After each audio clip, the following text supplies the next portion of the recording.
it's not clearly set out, I don't think, in either of the papers. If I understand correctly, and if I say anything that's incorrect, then either you or Mr. Fremont will, I'm sure, correct me. This only concerns the fuel levy, not the fuel price. The fuel price is determined by the Minister, as far as I'm aware, the Minister of Petroleum Mineral Resources. That price is set, I think, on the first Wednesday of every month, comes out. And the petrol price is a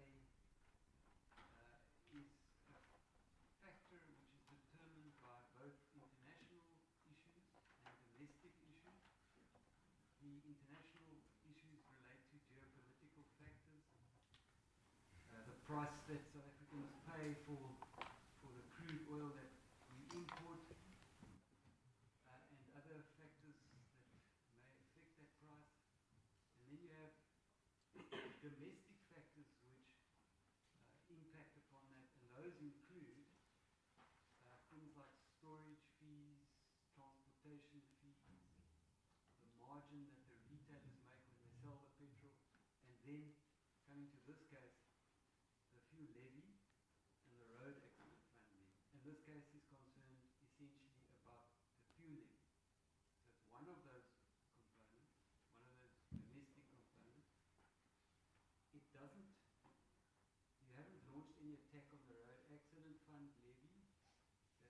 That's correct, Mr. Kasibor? Indeed, Your Lordship. And if we can get right to the point, then. So, if I go to your papers, your case is an attack on Section 48.1 and or 48.2 of the Customs and Excise Act, which is the act that provides for the levy in question, the fuel levy. It says so in the title of the act. And your attack has changed somewhat. It was worded slightly differently initially, but for present purposes, as it stands, the attack is on 48.1 and or 48.2, read with 48.6 of the Customs and Excise Act. And if I can go straight to one of the, I think, points we can get out of the way. You launched the attack on 48.1 because you say that is what the Minister said in Part A, was the basis on which the Minister did certain things. The Minister sought to rely on 48.1. However, if one goes to the Act and the schedule to the Act, then it seems to me, and that's the case now put up by the Minister in answer to Part B, that it's actually 48.2. Are we on the same page with it? So we can Precisely. It's 48.1 is no longer an issue. It's 48.2, and you say there's also an attack on the government notice regulation R6270, which was issued last year. Now, can I just perhaps go to that one also straight away? That was a notice which came out on 2 June 2025. Correct. And if I had a look at the notice, it increased the fuel levy. In terms of the notice, I'm just trying to abbreviate. It increased the fuel levy as far as petrol is concerned to 4.15 cents a litre, and I think diesel to 4.02 cents a litre. There were also adjustments made to illuminating kerosene, which is paraffin, and hydrocarbons, which I understand relate to other fuel, fossil, such as gas, liquid gas, and so on. But that notice, as far as I'm aware, is no longer the current, it's no longer in import. As I have it, from my research, the most recent amendment to the fuel levy, which was effected by the Minister on 6 May 2026 Yes. has now that supersedes that. Would that be correct, Mr. Christopher? Indeed, Your Lordship. So what do we do with the, is there any, can I take it that there can't be any attack then on that government notice because it's no longer the one that is enforced? That regulatory notice. No, thank you for those questions, Your Lordship. The answer is this. Section 48(6) of the Customs Act provides that that government notice can be dealt with in one of two ways. The first is that the minister must present it to Parliament for a stamp of approval. Absent the minister putting it before Parliament, it lapses ex lege. So That has not happened. can I just engage you on that? So you say he must submit it. As I understand it, if the minister promulgates or causes an amendment to the schedule to be promulgated, it has effect straight away. He doesn't have to put it to Parliament.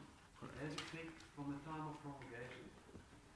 However, it will lapse if it is not attended to by Parliament within a certain period of 12 months or a certain period. Which is June, indeed, Your Lordship. So okay.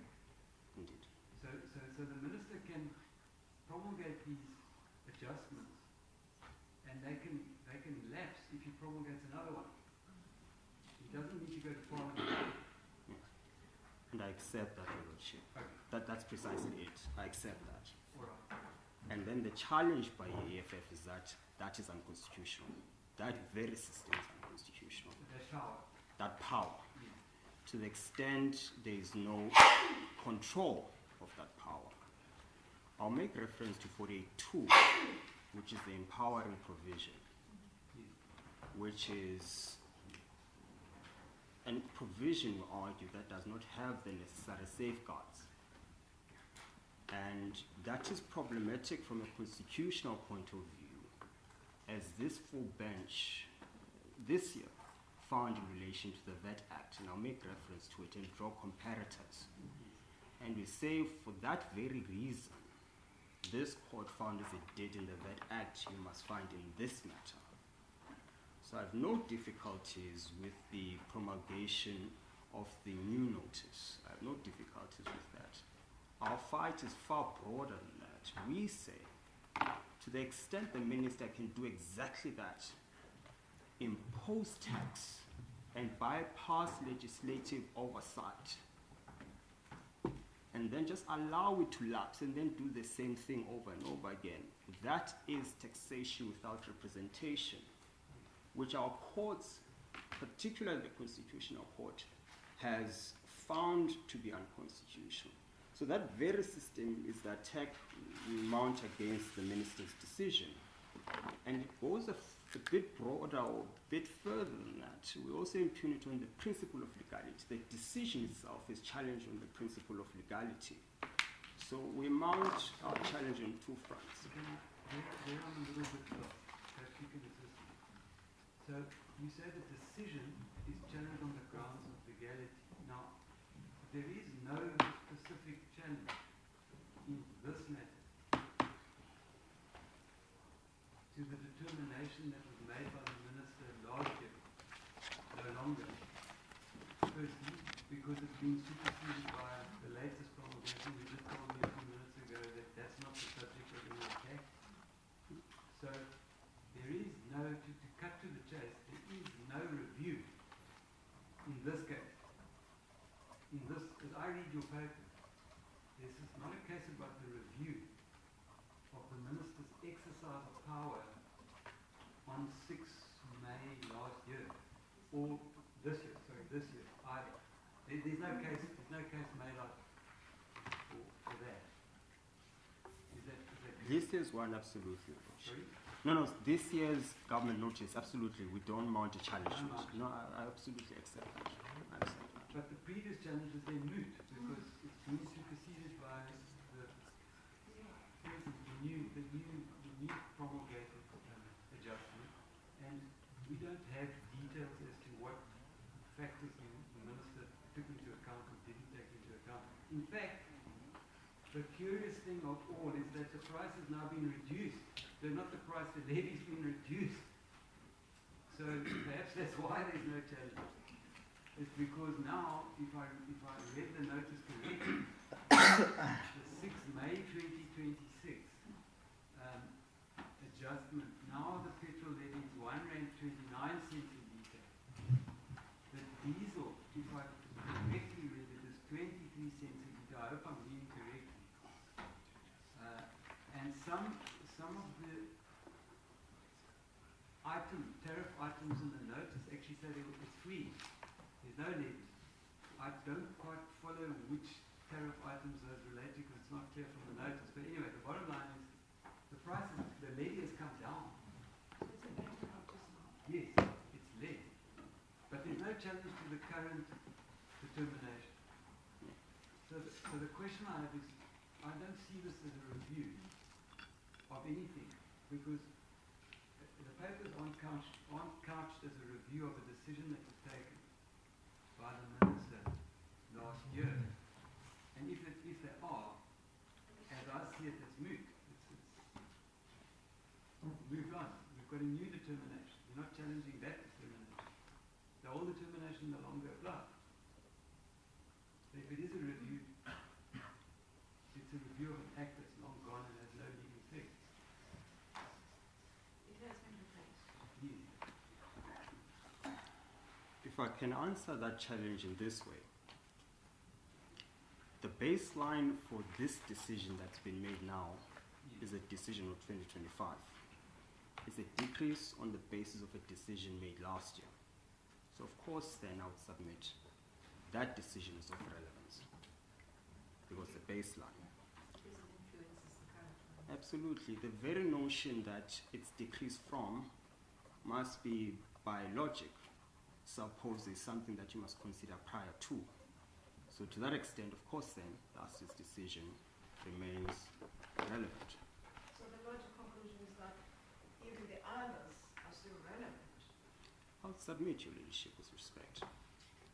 And the second reason we say it remains relevant is that this application came pre the 2026 decision. So that's what informed it being attacked. So if you have reference to the notice of motion, it's case line 001-68.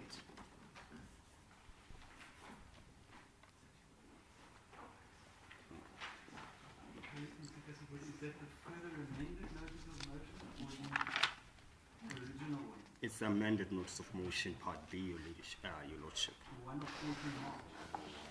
001-68. Which one do you have?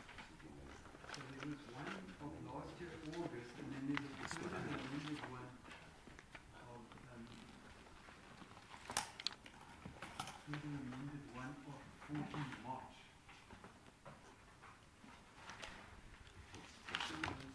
On my report, it appears as 001-68 and it's titled Amended Notice of Motion dash Part B.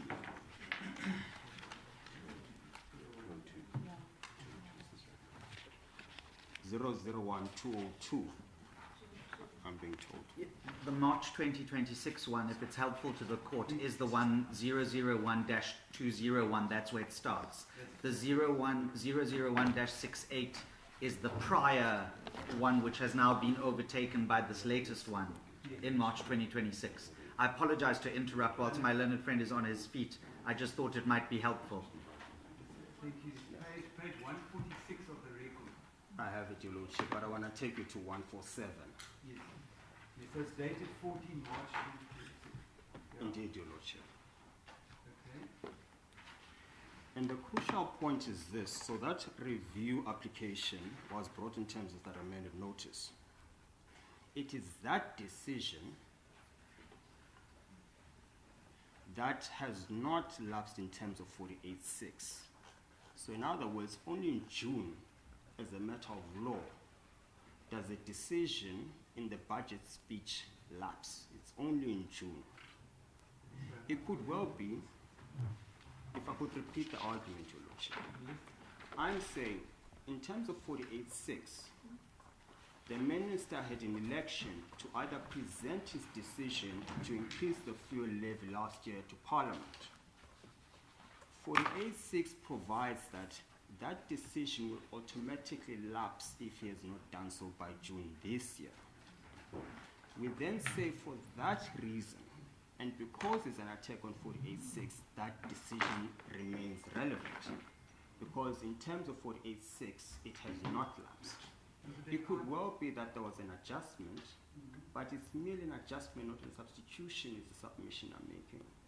So the very fact that there was a downward adjustment of the petrol price does not invalidate the fact that there was a decision. It just so happened there was an adjustment downwards, but the decision remains relevant. Certainly in terms of 48.6, because it only lapses in June. So you're saying it's one and the same decision, in effect, it's one in a series of adjustments within the same decision. Indeed, Your Leadership. All he's done is adjust on the basis of a decision he made last year. So an adjustment is not a substitution, strictly speaking. It's exactly that, an adjustment.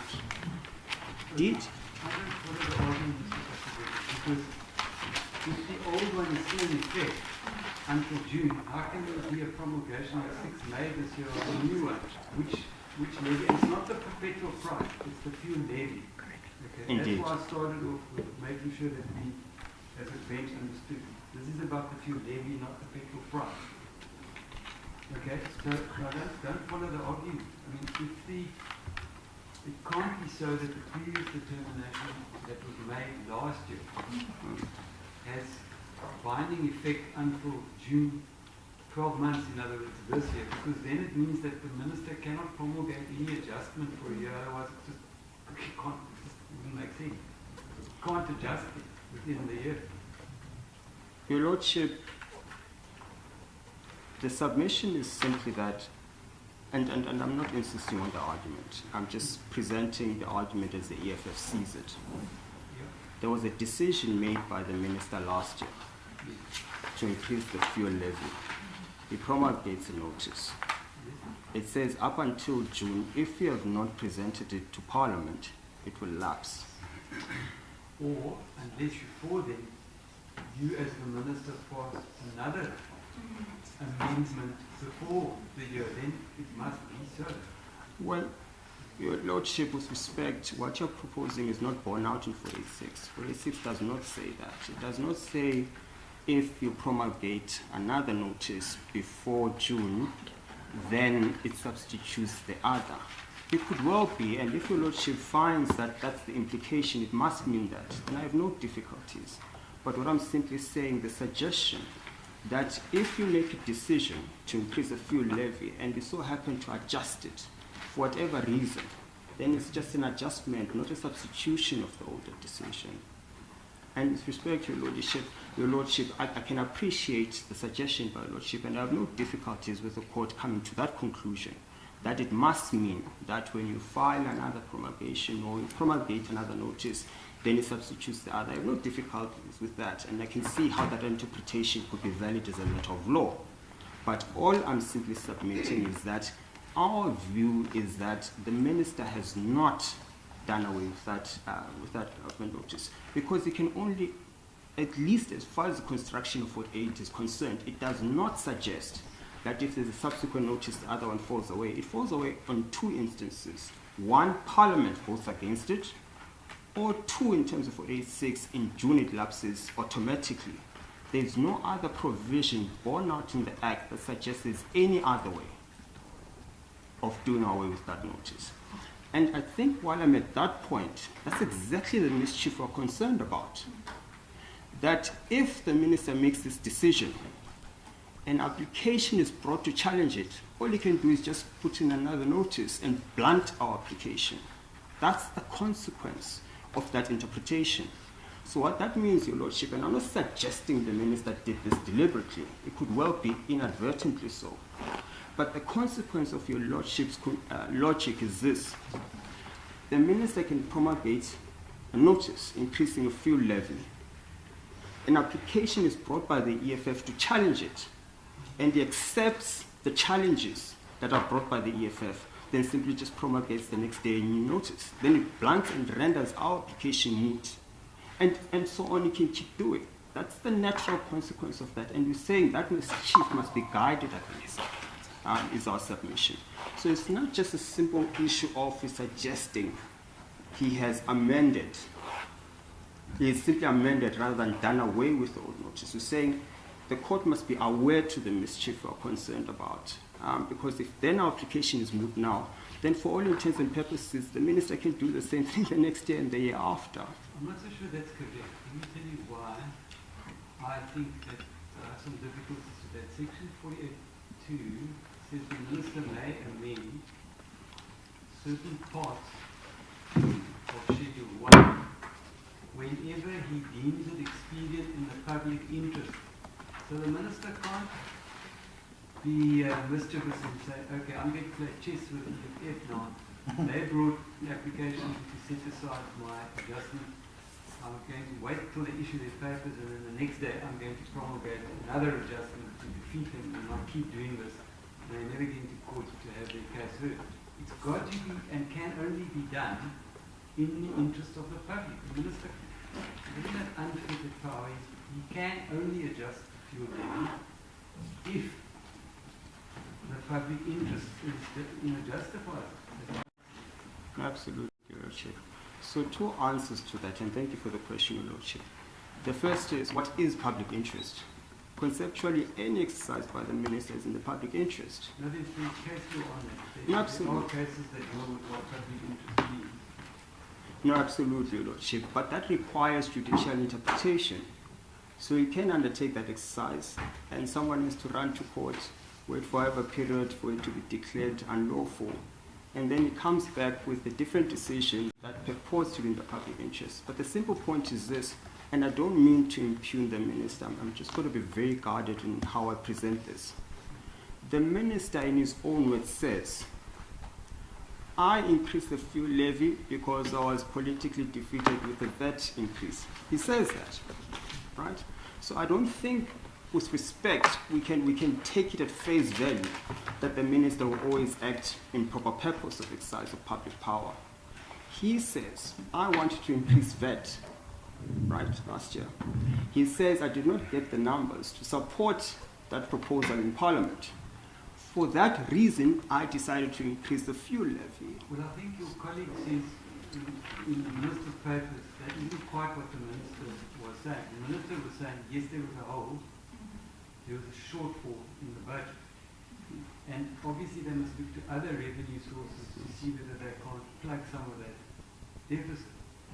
But certainly nowhere is it suggested that 1%, I think it was initially, or 2% proposal to increase VAT by in a staggered form, which later became 0.5% VAT, and the amount of money that was going to be raised by that was going to be raised by an adjustment in the fuel levy.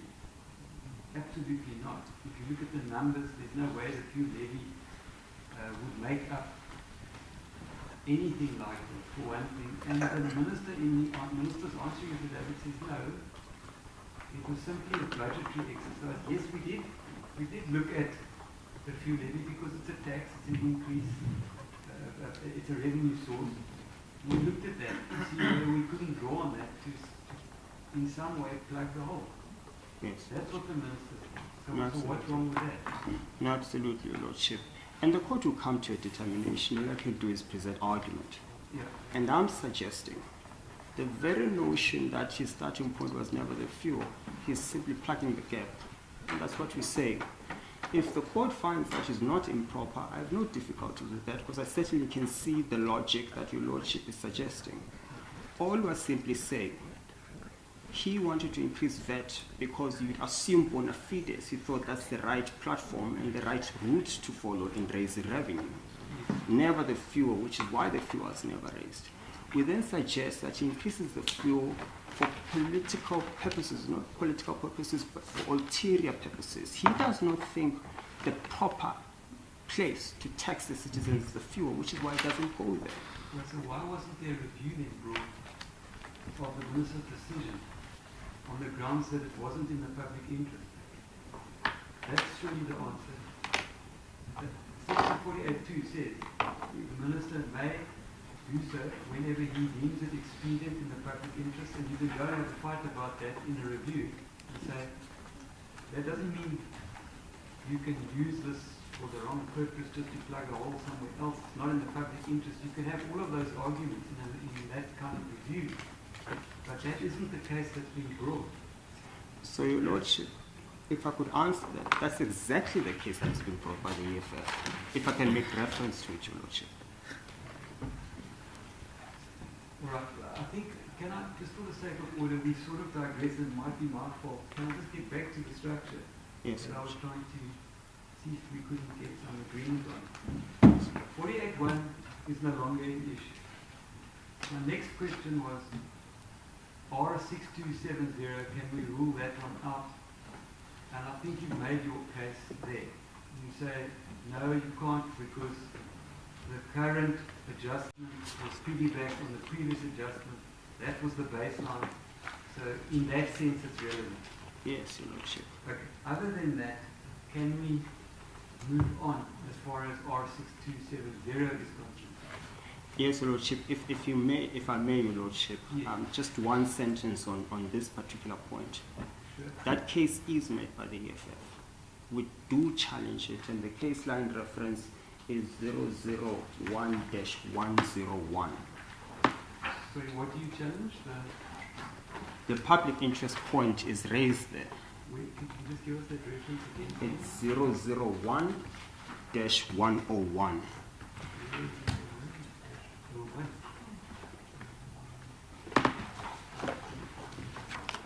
Perhaps it would be better to give us the budget. 35, Your Lordship. Your Ladyship, my apologies.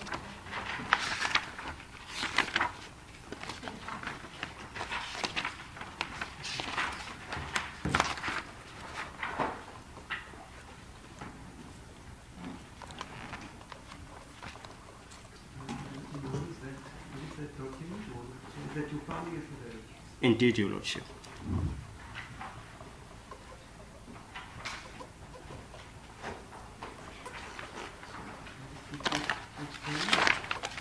Page 35, that's the pagination, Your Lordship.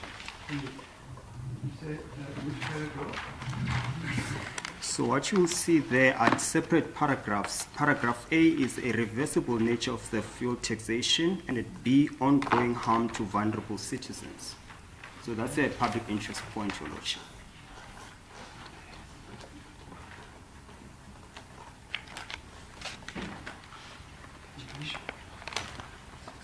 I understand this is part of your constitution you have.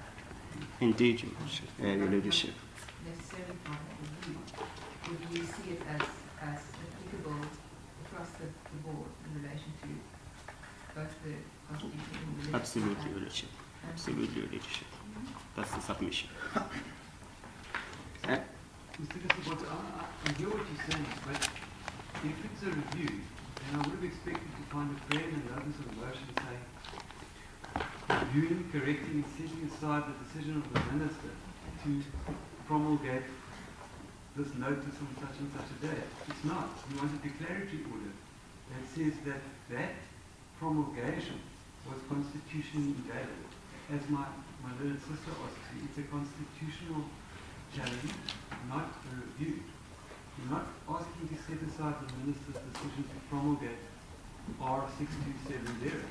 Certainly not one of the prayers in the notice of motion. Apologies, Your Ladyship. Am I wrong? Your Ladyship, it's a declarator Yes. at 2 that the notice is constitutionally invalid and is reviewed and set aside. It could Okay, work but because under legality. under legality. Indeed, Your Lordship. Yes. So the point is, Your Lordship, and maybe it could be a phraseology issue. If I can explain what Prayer 2 means. It's a declarator fused with the consequence of that declarator, which is a review and setting aside. So what we ask for at 2 is that you declare first that is constitutionally invalid. And then we say and, in other words, prayer 2, the consequence of that declarator must be that it is reviewed and set aside. So with respect to your Lordship, that's certainly the reading of paragraph 2. And the submission is that on that construction, it's two prayers, so the declarator and the review is setting aside. And then we go on to deal with actually the grounds of review under legality in our heads of argument. The case line reference is 079-39. Someone will give me the pagination.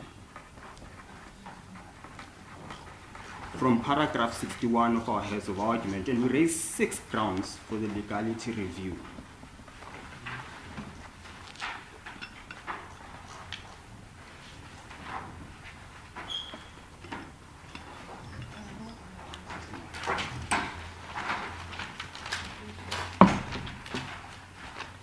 Which page is that in the report?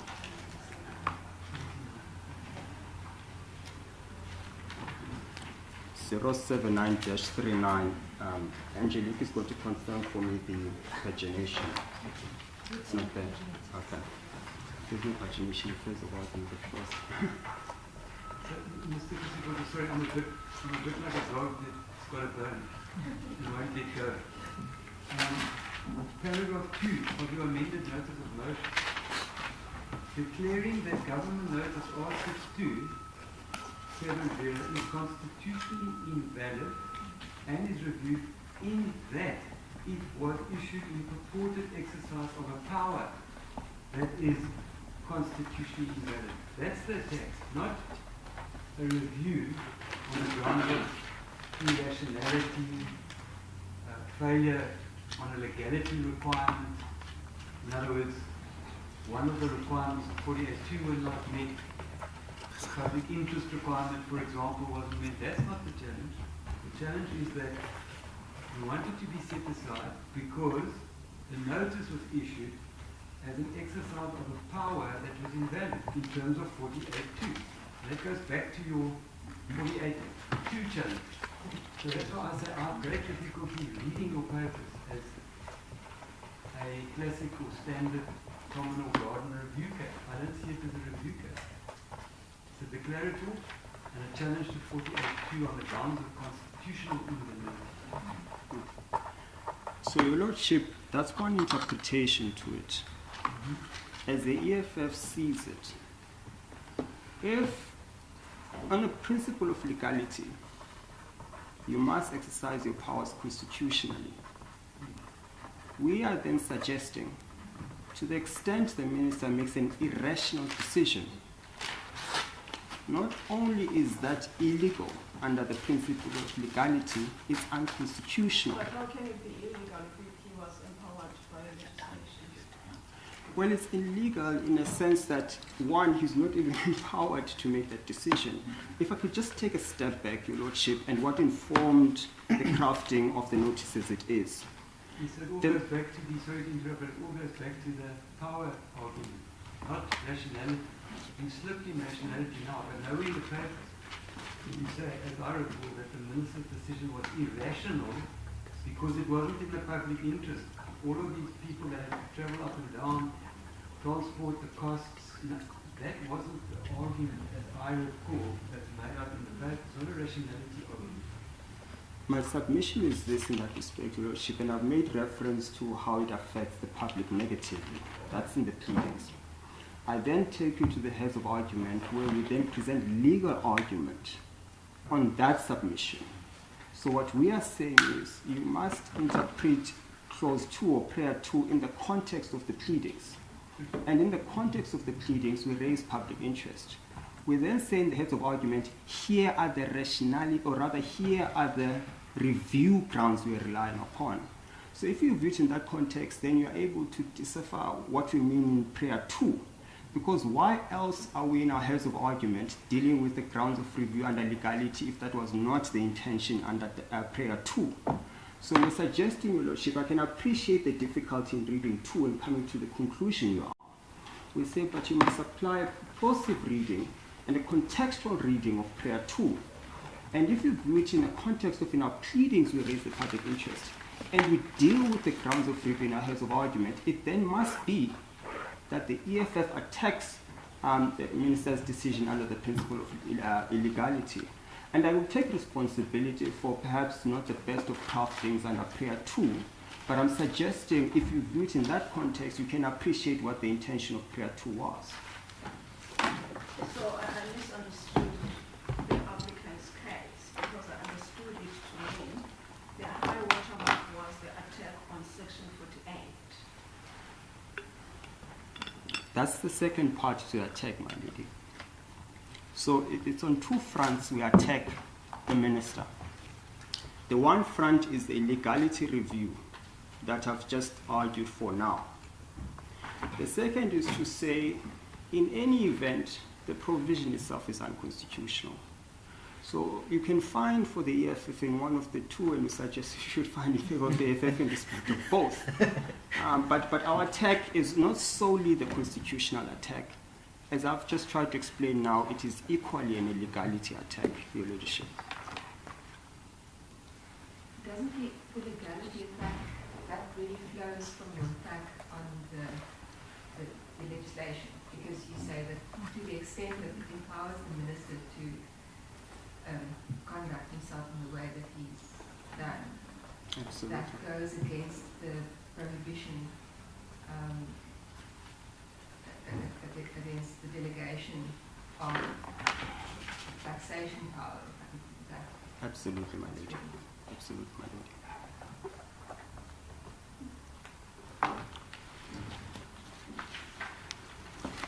lady. I'm happy to have the court direct me on what you want me to address you on. I don't just want to go off on a tangent. I'm here to assist you. I don't want to speak for the sake of it, in as much as I'm enjoying the airtime in the public. But I'd rather confine myself to what the court is concerned about. All right, if I may then, sorry, if I may then move to the third, perhaps preliminary structuring point. We've already referred to the fact that 48.2 talks about a power which may be exercised to amend certain parts of Schedule 1. The relevant one in this case, and the only one, is Part 5A. Indeed. That's the one that deals with the fuel levy. Indeed, Your Lordship. There are other parts that say other things. Now, I want to ask you whether at the outset is your attack not overbroad in that you want to set aside the whole power which is in 48.2, which is a vast power which rests in the minister, it's customs and excise power, to set customs and excise duties for thousands of, perhaps even, I don't know, perhaps even hundreds of thousands or more products that are coming into the country that are then sold or transferred elsewhere. So you want to set aside the whole section 48.2 because you say the minister doesn't have the power to, shouldn't have the power to raise a levy in regard to fuel. Now, I find that, as it stands to me, that seems to be overbroad. Surely you should have confined, at the very least, the relief that you seek. To say, insofar as 48.2 confers the power on the minister to set the fueling, but not the rest, because it seems to me that it could cause untold chaos if suddenly the minister finds, even if the decision goes, let's say the decision goes on a suspension basis in the levy, so it's suspended, but still, you will recall from the New Africa case, they referred to some of the customs duties are set in accordance with the World Customs Organization, the Brussels Customs Classification, for example. Yes. So in a nutshell, if you just go look at the Schedule 1, and all the products that it covers, there are other agreements with other countries that are also included in terms of Schedule 1. Yes. So surely that can't be correct. Bring a review challenging 48.2 as a whole. It must surely be confined to Part 5A. Absolutely. Far-reaching implications. So, and thank you for that question, Your Lordship. If I just may refer to 48.2, that's the starting point to my argument. Yeah.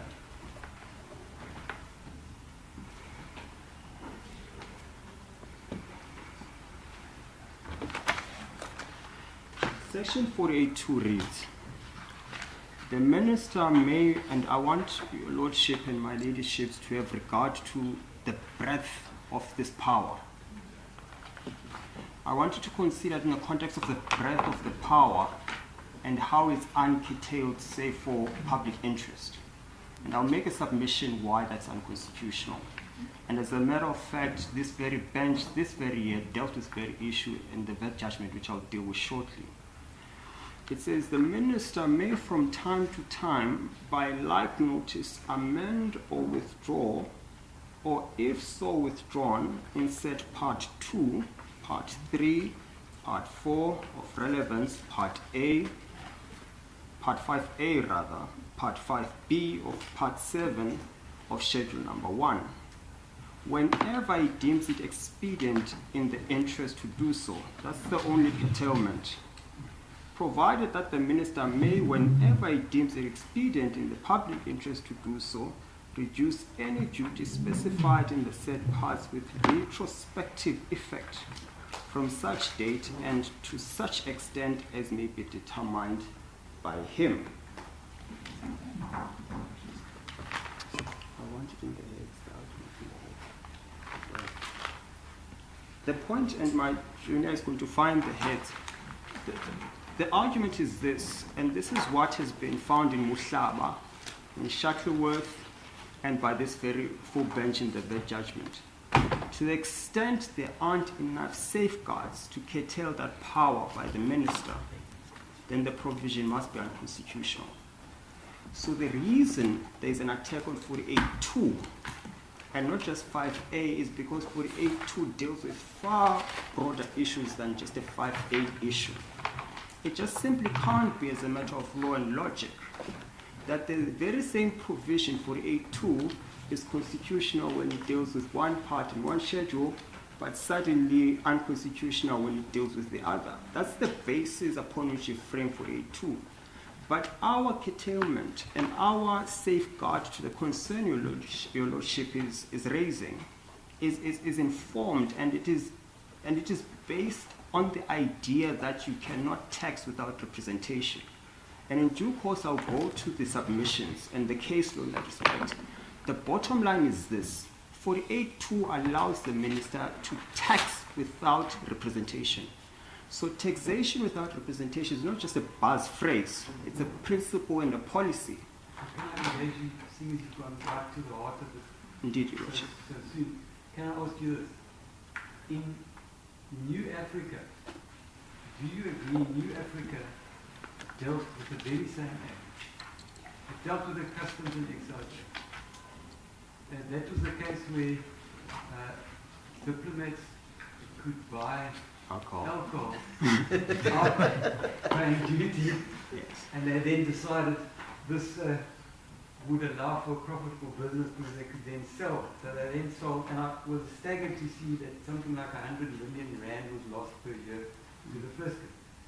So along came the minister and wanted to amend the schedule to take away their privileges which they had in terms of diplomatic immunities and privileges they had, and wanted to amend the rebate schedule. Indeed. So the case is directly in point as far as the legislation is concerned. You agree with that? I'm saying I'm hearing you, Lordship, and I'm going to disagree with you ferociously so. So we must look at any case first of that. And then you have Judge Matopo for the majority in that case saying what the minister was trying to do was a regulatory conduct. He was trying to prevent abuse, and that's why the schedule was being amended. So the dominant purpose of the amendment was not to raise revenue. The dominant purpose was to deal with regulation, and that goes back to Shuttleworth.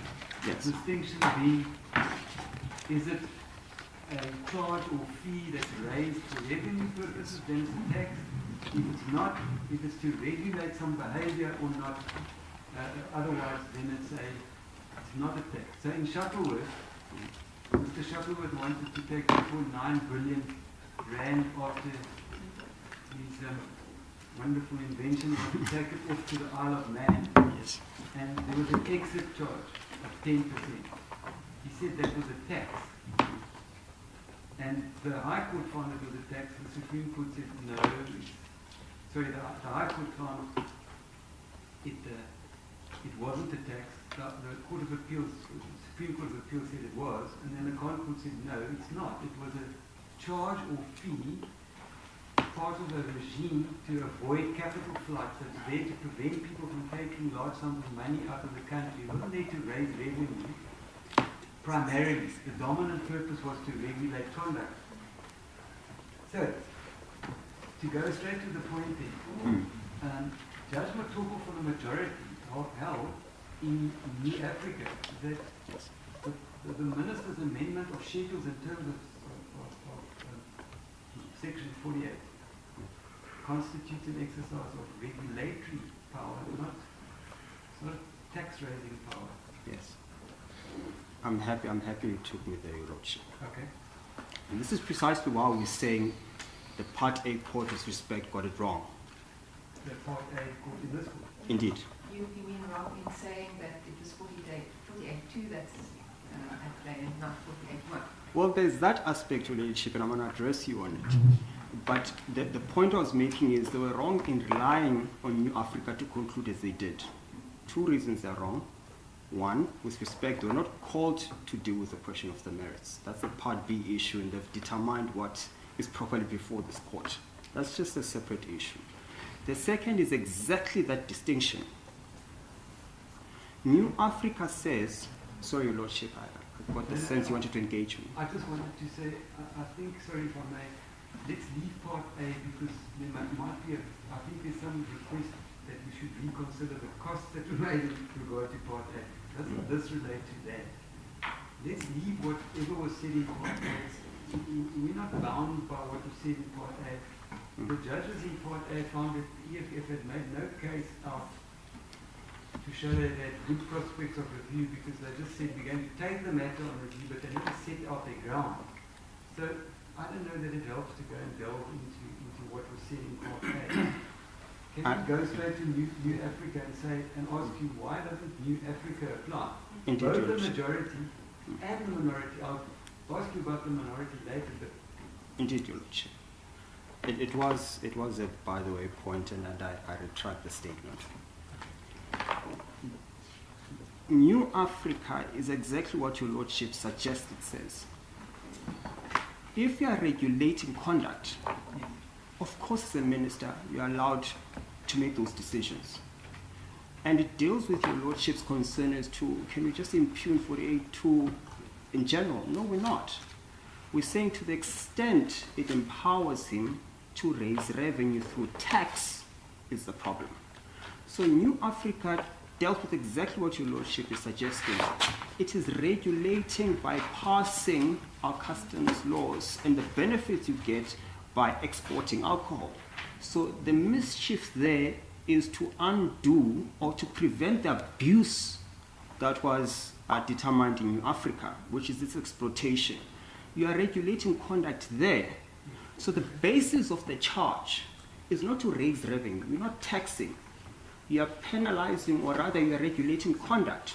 Similarly with Mr. Shuttleworth, the charge there is not to raise revenue, but to regulate conduct. That's what New Africa is a proposition for. In the same New Africa, in Shuttleworth, in Muhlaba, they say, if the dominant purpose is to raise revenue, then you are taxing without representation, and that is impermissible. Now let's see what the minister says was the basis of his notice. And I'll quote it. Sorry, can I just engage it before? No, indeed, Your Lordship. It's impermissible. I'm not sure that as a bold statement is correct. The power, which is referred to as a plenary power, is something that cannot be delegated. and if I understand Shuttleworth in those cases properly, the power to pass, amend, or repeal law, that central power is a power you cannot delegate. Indeed. Then we have Boschlaba that says you also can't delegate Parliament's power to tax. Or you can't assume that power. So in Boschlaba, if I remember, there was a traditional council levy in issue. Yes. Which the I think it was Limpopo or Mpumalanga, the legislature passed a bill to say we can now have this traditional council levy in terms of an act. There they said no, the power to introduce tax, new tax, rests with Parliament, not with a municipal council or a local provincial council, whatever the case was. Those are distinguishable. In New Africa, if I read the case properly, they said you must distinguish between that and the power to make amendments to an existing tax, to adjust an existing tax, upwards or down. That's something else. So New Africa said the powers which the minister has in terms of the Customs Act are regulatory. He can adjust rates in order to deal with issues that require quick responses. Customs, suddenly we have a tariff imposed on this country of whatever, 40% or 50% by someone else in another country, for example. The minister must be able to respond to this. The minister is not exercising, if I understand judgment, corporal judgment, it's not exercising an original taxing power. The taxing power is there. Parliament said we will now put this taxing power into an act. The act will be administered by the Minister of Finance and the Commissioner of Revenue, and they have certain powers in terms of the act, in terms of which they can levy duties and adjust them. But the taxing power rests with the Parliament. And you must come back to us within, in terms of 48.6, you must come back to us within 12 months. So there's the control by Parliament. So two things, Your Lordship, and I'll start by answering the latter one. The minister has an election to go to Parliament or not. Yes. Thus far he's chosen not to. And that's permissible in terms of 48.6. That's the first problem. It's not mandatory that it does. And we're saying this court must curb that mischief, where the minister exercises power to tax, and it simply lapses and it does it the next time around. What I'm suggesting, Your Lordship, is that 48 is not a proposition, or rather the decision in Africa, Muhlaba, does not say 48 are regulatory powers. It doesn't say that. It doesn't say the powers contained there are regulatory. It says to the extent you exercise 48, the question must be, what is the dominant purpose when you do so? That's the proposition. It's not a proposition that at all times you exercise 48, then by default it's regulatory. Is he taxing when he's exercising that power? Is he taxing? That's precisely our argument, Your Lordship. That's precisely our argument. And we're saying you can have reference to his own words. What does he say he's doing when he promulgates this notice? I'll quote him verbatim. That's the context-specific inquiry. Context-specific, ordinary use of language, the standard canons of interpretation.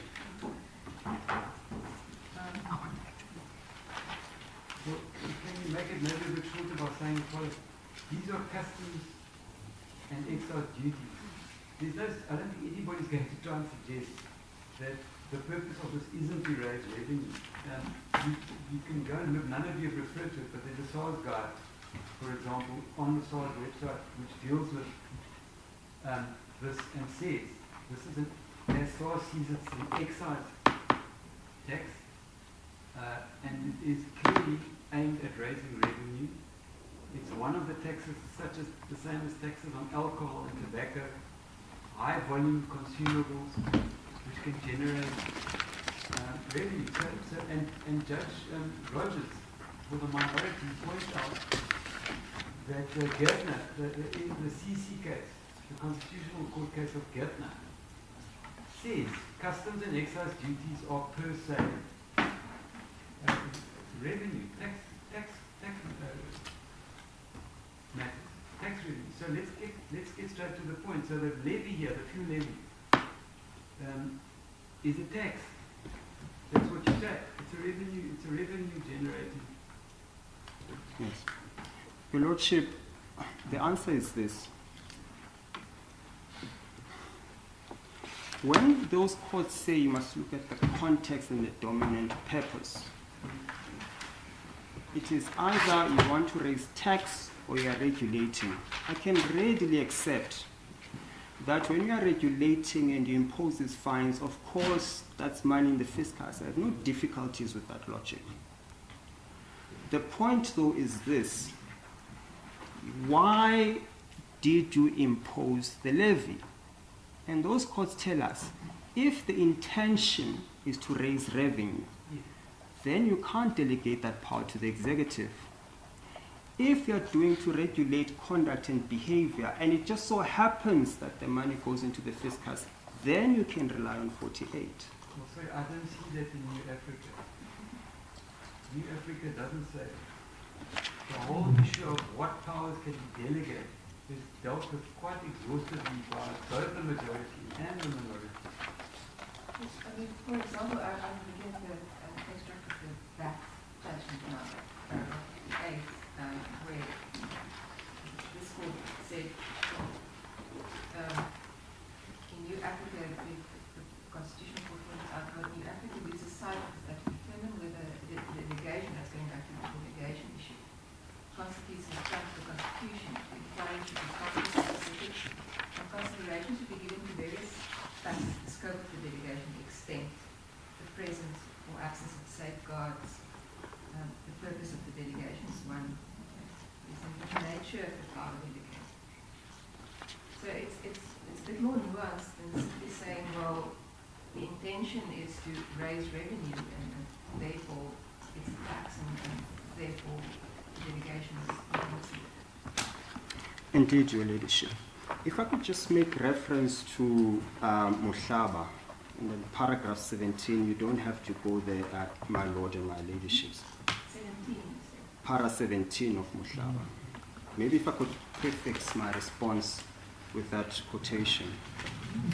This court has repeatedly held that there must be a direct constitutional source for the power to impose tax. The Constitution only affords a taxing power to the 3 elected spheres, and the power to tax cannot be delegated to the executive. And then this is what the minister then says in his answering affidavit, para 226.1, which is the impugned decision. He says, the 2025 adjustment was made within the framework of Section 48 of the Customs and Excise Act for the purpose of maintaining the integrity of the fiscal framework following the withdrawal of the proposed VAT increase. What then we suggest Mohlaba is a proposition for is that so with Shuttleworth, if the primary purpose of levy is to regulate conduct that is permissible, if the dominant purpose is to maintain the integrity of the fiscal, what does it call it, framework, you're raising revenue. Those two are distinct, and we're saying therein lies the problem. You cannot tax without representation. That when you regulate, the consequence is, well, then monies end up in the fiscus, does not change what New Africa is a proposition for, which is to say, what's the context and what's the dominant purpose? What that then must mean is that you must ask yourself, when the minister promulgates this notice, what is his dominant purpose? And Shuttleworth, New Africa, is a proposition for. If the dominant purpose is to raise revenue, then you can't do it extra parliamentary process. You must introduce the money bill. But if your dominant or primary purpose is to simply regulate. Then you're not taxing, you're not raising revenue, you're not charging. I'm so glad you're nodding so ferociously, Camille. If you're not buying my argument, at least buy his argument. So the simple point is this, Your Lordship, and this is really, I think, where the matter turns. It's on that point that once you start with what is the minister saying I'm doing when I am promulgating this government notice, he says I'm raising revenue. He tells us as much over and over and over again. And curiously, he tries to run away from that commitment precisely because he appreciates the difficulty he faces. All right, as I tried to say earlier, let's for the sake of argument accept that this is about revenue, not about regulation. It's not a case like the one in New Africa where somebody was doing something that was abusive, so they wanted to regulate. Let's accept this is the fuel levy. It's designed to raise revenue for the fiscus. It goes into the National Revenue Fund, all of that. Both the majority, I know the majority found on the grounds that it was regulatory to fund. But if you look at the minority, Judge Rogers says, yes, on the basis of Gärtner, let's not beat about the bush. This is a customs and excise duty, and those are duties that are there to raise revenue. That's their purpose. So let's accept that. What did Judge Rogers say about it? He said he agreed with the majority for the reasons set out in paragraph 101, I think it was, of the majority. You'll find some of it in paragraph 99 of the majority. He says, for those reasons, it was permissible. This is a case where it's permissible for Parliament to delegate. So I hear what you say, but it's not an absolute rule. This is what the Constitutional Court is. It's not an absolute rule that because the power to tax rests in Parliament, you can never delegate any aspect of it to anyone. That's not the rule. And you can go and have a look. It starts at paragraph 74, 73 onwards in the judgment of Judge Matopo, where they go way back, look at cases like Executive Council and so on, about what can you delegate, when can you delegate, the separation of powers, all of that's discussed there. Indeed, Your Lordship. You got to look at the nature of an ambit of the purported delegation, the subject matter, the degree of delegation, the control and supervision retained on the exercise of the power, the circumstances prevailing at the time, and so on. And that's how Judge Matopo started his judgment. Then he goes on, and he says Parliament is entitled to delegate subordinate regulatory authority because he found this was a regulatory function. But when you go to Judge, so further on, he finds this was a permissible delegation of authority. You can have a look at paragraph 99 and 101. He sets out all the features. Yes.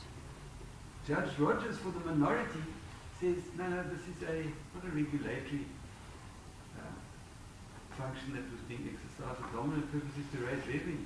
That's what the Customs and Excise Act is about. But he too says, for the same reasons that Judge Matopo held this to be a permissible delegation of power, he said he agrees permissible delegation of power.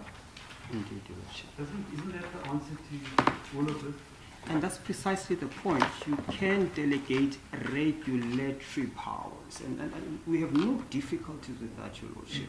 If you are regulating, we have no difficulties with that. So isn't this a regulatory power pertaining to the drawing in of revenue? That's what it is. It's a regulatory power of the minister. The power to draw the revenue comes from Parliament, and the way it's done, the regulatory mechanism is done through these customs duties and levies, and they have to be adjusted constantly. Otherwise, it makes no sense. Your Lordship, that's precisely the point in Muhlaba. The whole principle of taxation without representation is exactly that. That when you regulate, you end up with funds, the fiscus, is not an exercise of taxing for the purpose of revenue. It's not its dominant purpose. We are submitting to Your Lordship. It matters, and that's why New Africa says to look at the dominant purpose. Okay.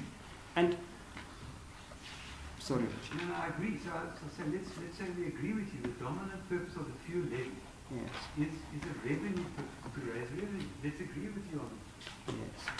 And then we're saying, Your Lordship, that's the difference between Muhlaba and New Africa. Why the court finds one way in the one and finds a different way in another. It's precisely the question of when you looked at the exercise of this decision by the minister, what was he getting at? If the minister, and I'm saying that's the proposition and that's the finding of these courts, if your dominant purpose, forget the consequence when you regulate, you raise revenue. And by the way, let me confess, Judge Rogers is one of my favorite judges, favorite jurists. But there's a reason he's in the minority. He's in the minority for a reason.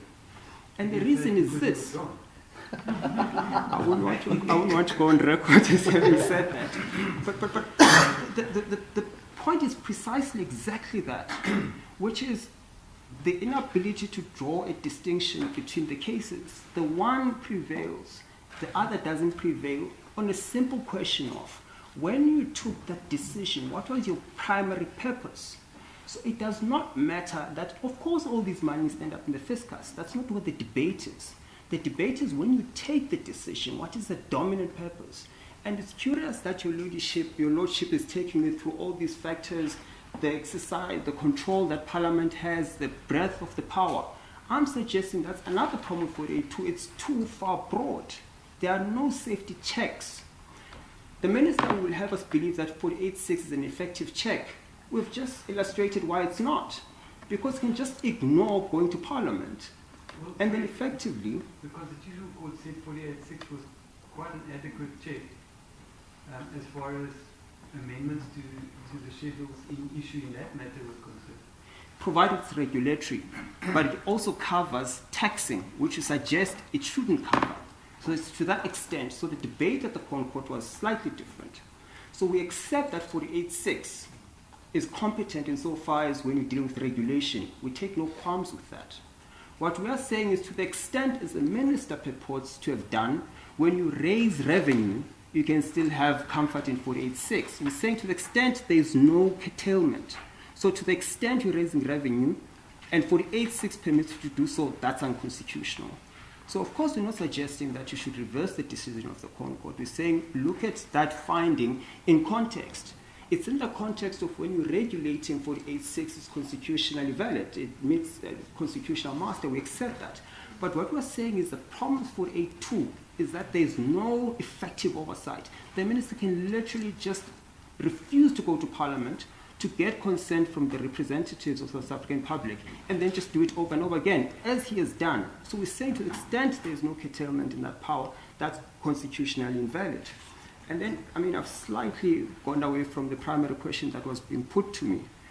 We are saying, and this really is at the core of my submission, and Your Lordship, I don't know if we should take a tear judgment. Can I just conclude on this point, just on this point before I leave?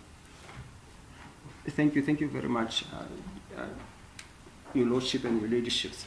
And this is really at the core of our submission. No one disputes that the consequence of regulating conduct, as was in Shuttleworth and New Africa, has an effect of effectively raising revenue. There's no dispute about that because, of course, it goes to the fiscus. There's no debate around that. Neither is there debate around when you increase the fuel levy for the sake of increasing the fiscus, the money goes into the fiscus. That is not where the debate is. The debate is at when you make that decision as a minister, you promulgate that notice, and that's what New Africa says.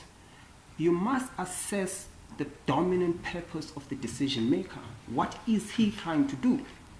They then say, if the intention is to merely regulate, then he's not imposing tax for purpose of imposing tax, he's regulating. And New African Shuttleworth are proposition for that is permissible. We're not fighting the minister on that score. We are saying those cases, Muhlaba specifically, is authority for the proposition. If you're not regulating, the sole dominant, or rather the dominant purpose of the notice is to raise revenue, nothing else. That is impermissible. We then take it a step further and say, to the extent 482 does not bear out those findings from the Crown Court, it's unconstitutional. Because 482 is crafted in such broad terms that it does not reflect the findings of the Constitutional Court. And to the extent the minister then relies on 48.2, broadly framed as it is, and 48.6, without any check other than the minister may decide to go to Parliament, that's just too far broad. I don't think there can be serious contention about the overbreadth of that provision. And when we come back from the TR judgment, I will have reference to the VET judgment and how it got to the conclusion it did on pretty much the same structure and framework of an act that we're dealing with here. And I think at that point, it can impose for Your Lordship and Your Ladyship. Thank you. Can we resume in 15 minutes' time? Indeed, Your Lordship.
which I'm going back to now.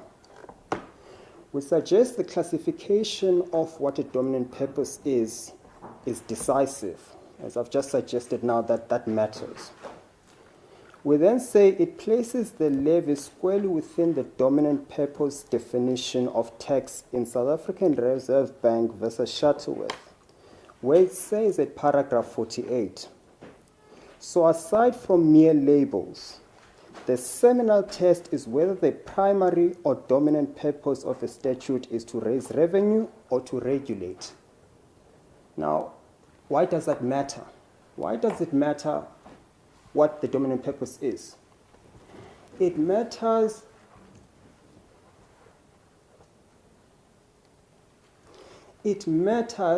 because the decision taken by the minister must be analyzed as to what it is he seeks to achieve. Why must we?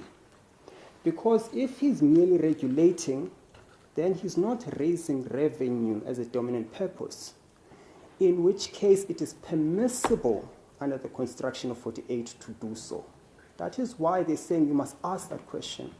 Can I ask you, probably a mischievous question, can I ask you, so if the minister decides to reduce a few levy, it's not raising revenue, it's reducing revenue, that he can do, on your argument he can do, that's no problem, it's a regulated fund, as long as he keeps dropping the few levy, it's fine.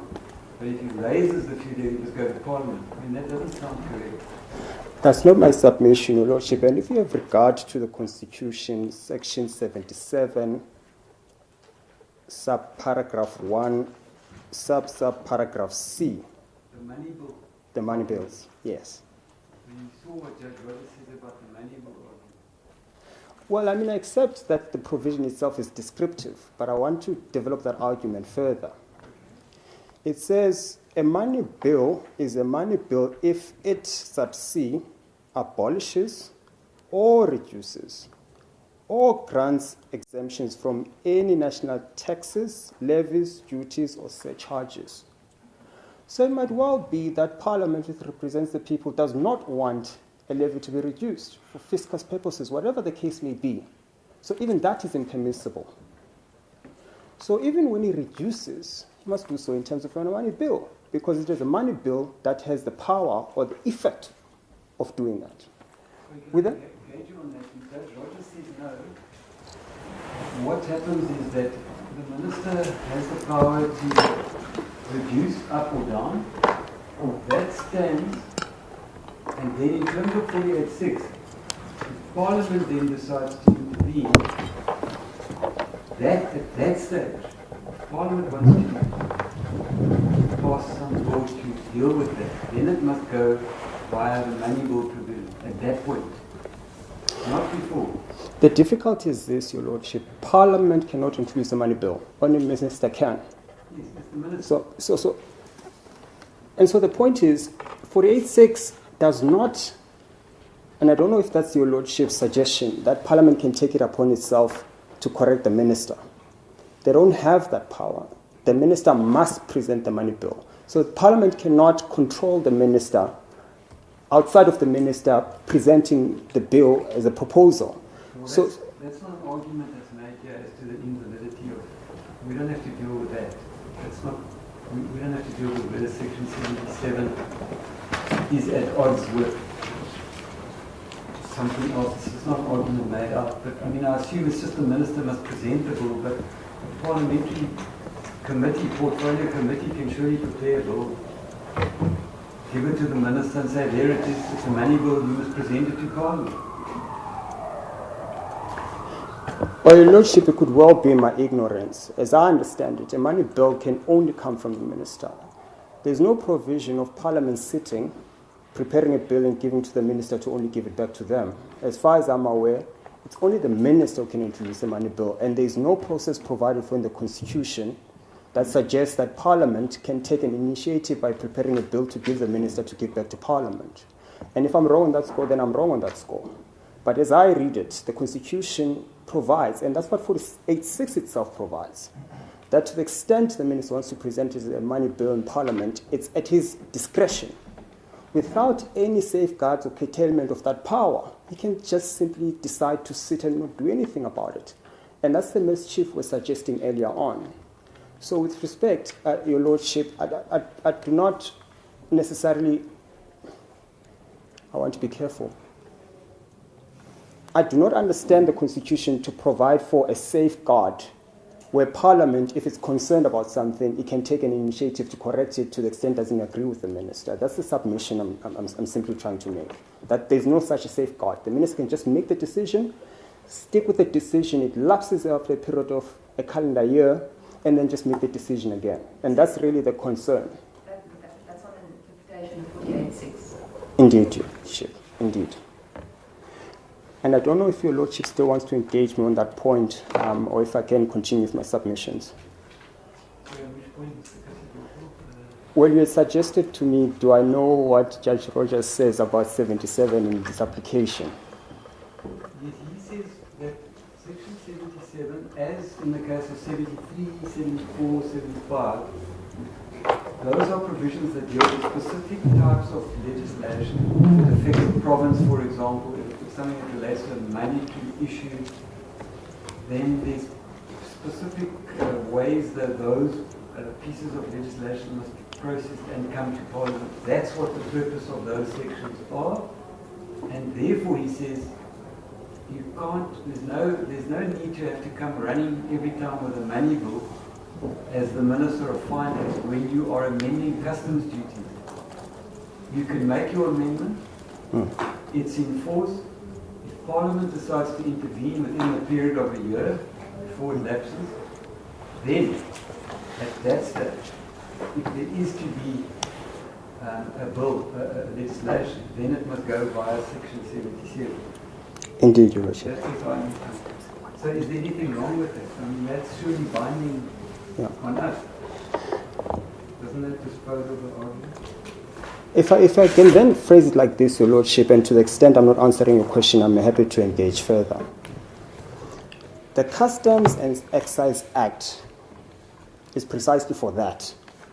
Customs and excise has nothing to do with fuel.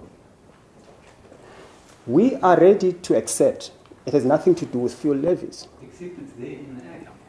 It says, inter alia, one of the things, right in the title of the Act, it says one of the main purposes of the Act is to raise the fuel levy. Indeed, Your Lordship.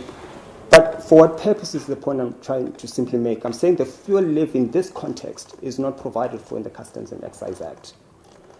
I am saying there is no difficulty in the minister regulating conduct, and in regulating conduct can increase the fuel levy. I don't have a qualm with that. I'm saying the Customs and Excise Act has nothing to do with the dominant purpose for which the minister in this instance increases the fuel levy. And I'm saying that is why Shuttleworth says you must ask the question, is he regulating or is the dominant purpose to increase the fiscus? In other words, to generate revenue for the fiscus. And I'm saying that question matters because then it then determines whether the decision of the minister is legal or not.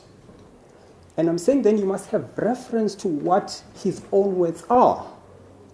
Because if in his own words he's saying I'm raising revenue, what does then Shuttleworth say the consequence must be?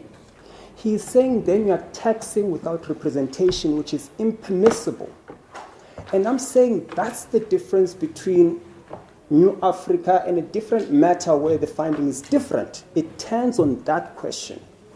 So I'm saying we can't lose sight of what the minister is saying his intention was. He is saying we're running short in fiscus. I want to raise VAT. That's defeated. I still want to raise fiscus by billions. Then I'm going to increase the fuel levy. That's the dominant purpose. The minister himself tells us is the dominant purpose. And then he distributes the funds to run the affairs of the state because the primary purpose was exactly to achieve that. And I'm saying once you get there, then what must be the consequence? The consequence then must be, and just to take a step back, these decisions are decisions with the authority for the proposition that you can use 48.2 if you want to regulate. These cases are all propositioned for that principle. The corollary of that must be and indeed it is found to be, if you are then doing something else, i.e. raising revenue, then you don't have the New Africa exception. I'm really at pains to make this point. And if I'm doing it ad nauseum, please do interject and stop me. It's very, very important. Let me read again paragraph 48. So aside from mere labels, the seminal test is whether the primary or dominant purpose of a statute is to raise revenue or to regulate conduct. If regulation is the primary purpose of the revenue raised, and it goes back to your Lordship's point that you raise revenue anyway, whether you're regulating or not. But what does Shuttleworth say about it? If regulation is the primary purpose of the revenue raised under the statute, it would be considered a fee or a charge rather than tax. So if the minister decides to invoke 48.2 to regulate, it's not tax, because that you can do under 48.2. But why does it matter if it's tax or not? Then you can't invoke 48.2 for purposes of raising tax. So sorry, are you saying, I just want to make sure I understand, every time the minister wants to raise a customs or excise duty, that's impermissible. It doesn't have the power to do that. It's only got the power to slap a fee on something or a charge on something to regulate, but you can't raise a duty, an excise duty or a customs duty. So that's the whole point. Thank you for that question, Your Lordship. That's exactly the point. You look at all these factors, what is it trying to achieve? And it says labels aside. So perhaps for a second, let's forget what he calls it. Whether it's a fee, it's a levy, it's tax. Shuttleworth is authority for proposition. Forget what he calls it. And you might be creative about what he wants to call it so that you avoid an EFF application.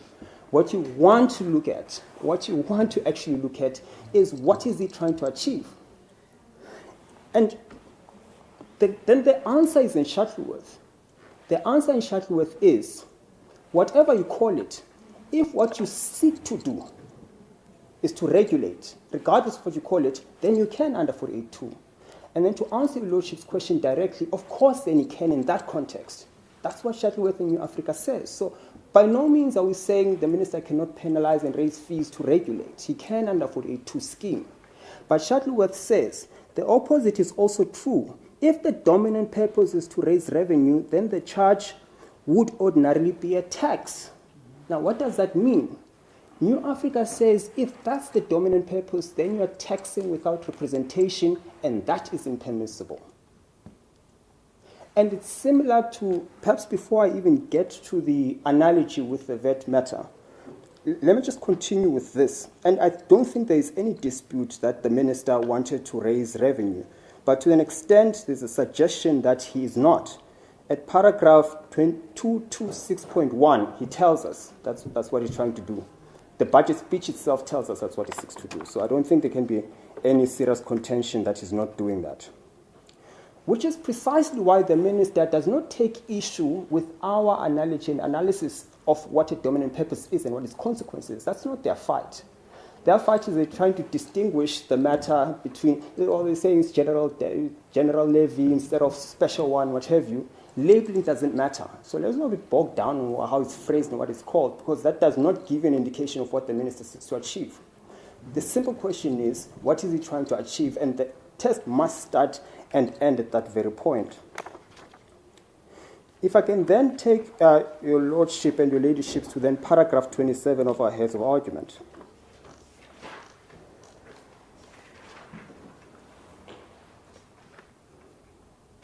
There again, we talk about how the minister got to where he is now.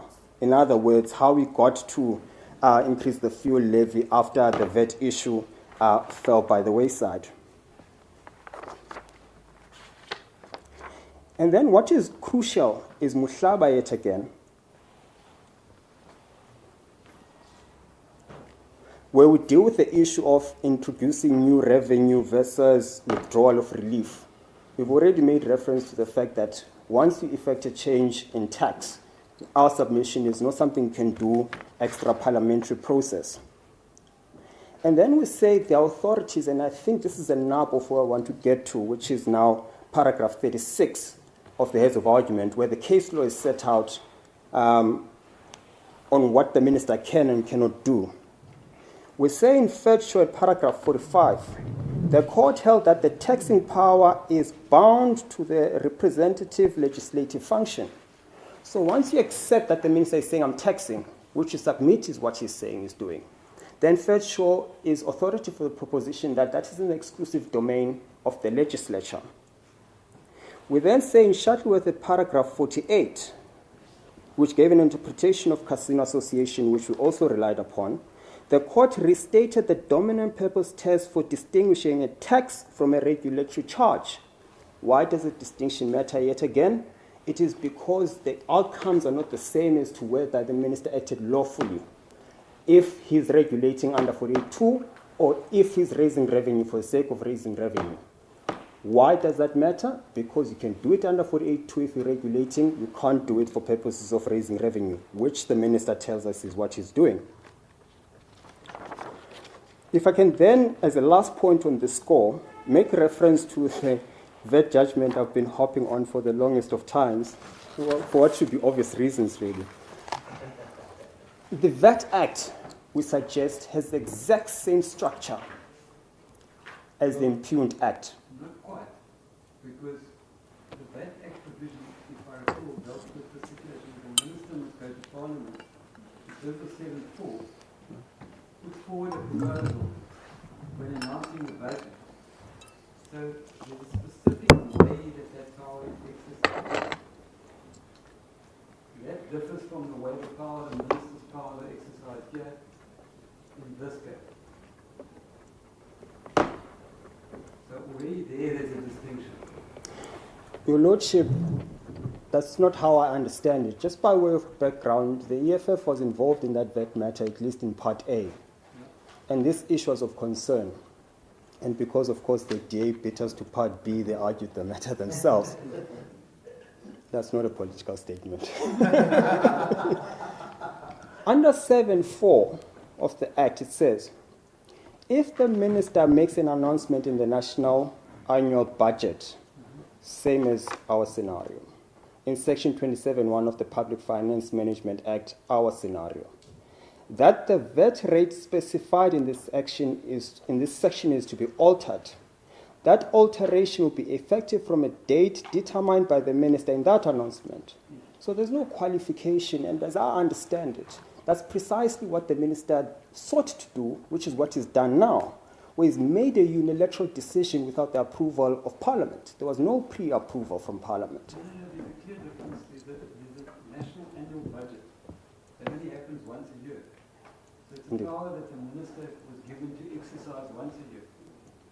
Not a power like this where you can do so tomorrow, today, next month, and you can do it across many different areas, from foodstuffs to anything else that's imported, petrol levy. So I think that it's a different power. But anyway, New Africa, they applied the New Africa criteria. They went through the same checklist that Judge Motoko set out in paragraph 99 and 101 of the New Africa judgment. And they went through those and they came to the conclusion that there were not sufficient safeguards and impermissible delegation of power in that case. But that's the VAT Act. Here, we are talking about the Customs and Excise Act, and New Africa is on all fours. It's directly in point. It's the same, very same act. My submission, Your Lordship, is that New Africa is not on point in this matter because in New Africa they were regulating. We're saying the minister is raising tax for revenue purposes. So New Africa can't be on point with respect to Your Lordship in this matter. If I'm wrong on that score and you make a finding that they were actually regulating, then of course I'm wrong and New Africa is on all fours. But that's precisely the point. The point is exactly that New Africa was about regulation. This is not about regulation. Can I ask you this, if you don't mind, please? Could you go to 101 of New Africa? Indeed, Your I Lordship. can help you with this, because this is a really quite important part of your argument, and I think we need to debate this quite thoroughly. And I appreciate that, Your Lordship. So New Africa, paragraph 101, Amen. it Judge Motoko says, against this backdrop, and the backdrop set out in the preceding paragraph, where he said he saw nothing wrong in paragraph 100, that the lawmaking work in the form of amending the schedule has been left to the expertise and proximity of the executive. He says that. Then he goes on in 101. It is against this backdrop that I hold that Parliament's delegation in respect of the Customs Act and the VAT Act is constitutionally permissible. I say this based on the cumulative effect of the following consideration. And then you'll see he sets out paragraphs A, B, and C, and so on. Now, if you look at that, it talks about paragraph A, the schedules in the Customs Act run to hundreds of pages, enormous amount of detail which could be determined by regulation. B, the schedules contain detail which is likely to require frequent amendment. Then he talks about the World Customs Organization system of classification. The government may wish to promptly alter it. C, in some instances, retroactive national legislation preceded by a budget or other public announcement is sufficient for amendments to tax legislation.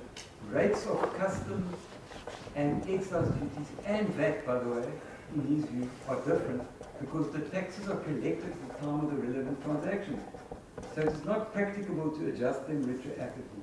Imported and excise goods are held in customs and excise warehouses until the duties and VAT are paid. Retroactive national legislation would thus not suffice. The public have to know in real time what rates and exceptions are. And then he says the ministerial amendments apply for a limited period after which they are to be continued and must be adopted by Parliament. So is he not saying, and if I'm being mischievous in this time, is he not saying not only that what Parliament was trying to do on the facts of the case, try to curb the diplomatic abuse, but in effect, and this is what I'm driving to, sorry for the long scene setting, but this is the question. Isn't the issue this? The power to tax must rest with Parliament and cannot be delegated, the power to tax. However, once the power to tax has been set out in act, they need to be administered and implemented, in this case by the Minister of Finance and the Commissioner of Trust. What they are then doing is they are administering the tax which Parliament has still the power to deal with. They are simply administering that tax, and in the course of administering that tax, they are exercising a regulatory function. Yes. By adjusting tax rates up or down as the circumstances require in the interest, the public interest. Yes. That's a regulatory function. Yes. The Minister, and if you go back to Shuttleworth, yes, Shuttleworth says you may be pulling in revenue when exercising a regulatory function. That doesn't disqualify. Isn't that what Judge Motoko was saying? So, exactly.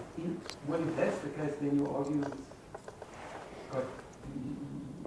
I think that's a torpedo for your case. Well, subject to this, Your Lordship, all of that follows having concluded that the decision of the minister at the time was regulatory. And that's the point. No, so it's the dominant purpose of the statute. So if you go and look, let's just point it to the relevant paragraph 48 of Shuttleworth. And then here also in New Africa. In fact, Robert makes it very clear. He says it's the dominant purpose of the statute. Yes. The statutory provision or the statute. That purpose. Yes. It's not what was in someone's head when they promulgated a particular amendment to a customs duty. That's not. Yes. Before you answer, Council, is it really practical for Parliament to administer tax the way the minister is currently doing? Yeah, I'm just trying to understand Your Ladyship's question. Is the question that, but for these powers granted to the minister, can we expect Parliament to undertake the exercise that the minister purports to undertake. Indeed, Your Ladyship. And my answer remains this. To the extent the minister is regulating, which perhaps requires a day-to-day decision-making, he understands that these ambassadors that want to exploit our laws want to take the alcohol out mischievously. Of course, that's in the domain of the minister because he's regulating. Because the regulations by nature are concerned about the day-to-day runnings. So of course, in practical, to expect Parliament to do that. I have no difficulties with that. I have none because it's regulating. I accept that readily. I'm saying that's something different when you are raising revenue, because let's recall, the minister made this decision in his budget speech. I think that's a context that matters. And I'm saying it matters that he did in that context because he's raising revenue. What is the proposition from the case laws? You can't raise revenue outside of parliamentary processes. So if the minister says, I'm concerned about the environmental issues in Limpopo, I can't wait for parliamentary processes to deal with an imminent problem. I want to regulate this problem. Of course, then you can run for it too. That's not where I am. I'm saying he makes his decision in the context of a budget speech, and he gives his decision a name. I am raising revenue. I don't think there can be serious contention that you can raise taxes outside of parliamentary approval. And I'm saying it's a distinction that does matter. I have no difficulties with the findings of Justice Matobo. If anything, I think they're aligned to my submissions. That if the dominant purpose of the Act is to regulate, and we're suggesting that's the dominant purpose of the Customs and Excise Act. You agree with it? Indeed. And I have no difficulties with that, Lordship, and I'll repeat it. The Customs and Excise Act, its primary purpose is to regulate. And to the extent he then relies on it to regulate, of course then he can. That's something different from I want to raise revenues. That's not what the Customs and Excise Act is there for. So are you saying then, in fact, we believe a distinction between the dominant purpose of the Act itself and then what we call the dominant purpose of the specific exercise of power under that Act? And one must then look, in effect, at the motive with which that power has been exercised. Absolutely. Absolutely. And I accept that I'll lose if your lordship's and your ladyship's conclusion is that that's not what the Customs Act is there for. It's there to also regulate. It's there to increase revenue of the state. If I'm wrong on that, then I'm wrong on every score. But what I'm suggesting is that the intention and the dominant purpose of the Customs Act is to regulate, which is why it is a power that's delegated to the minister. You can't delegate to the minister a power that's constitutionally invalid. The reason they've given him that power, which is the only power they can delegate, is of regulatory nature, which is why then the Customs and Excise Act must then withstand scrutiny insofar as it regulates. Because the inverse would also hold true. Sorry, Your Lordship. Did you have a... So I just want to try and summarize. So if you agree that the dominant purpose of the Customs Act is to regulate importation, and if in the course of that customs duties are levied, that's okay. Yes. Then on what basis are you challenging? Is it specifically the decision which the minister made in relation to March last year when he said in Parliament, I want to plug a gap, there's a shortfall, I need to get some money from the fuel levy? That is exactly it, Your Lordship. Then the difficulty I had goes right back to the question I asked in the beginning was, why was this not brought as a review of the exercise of a particular decision? Not, in other words, no challenge to the act. Happens every day when someone says, you know what, you have a power as a state organ or you're a state organ or you're a minister or you're a commissioner of SARS or whoever. You have a power, you exercise the power irrationally. You exercise the power improper, impure motive.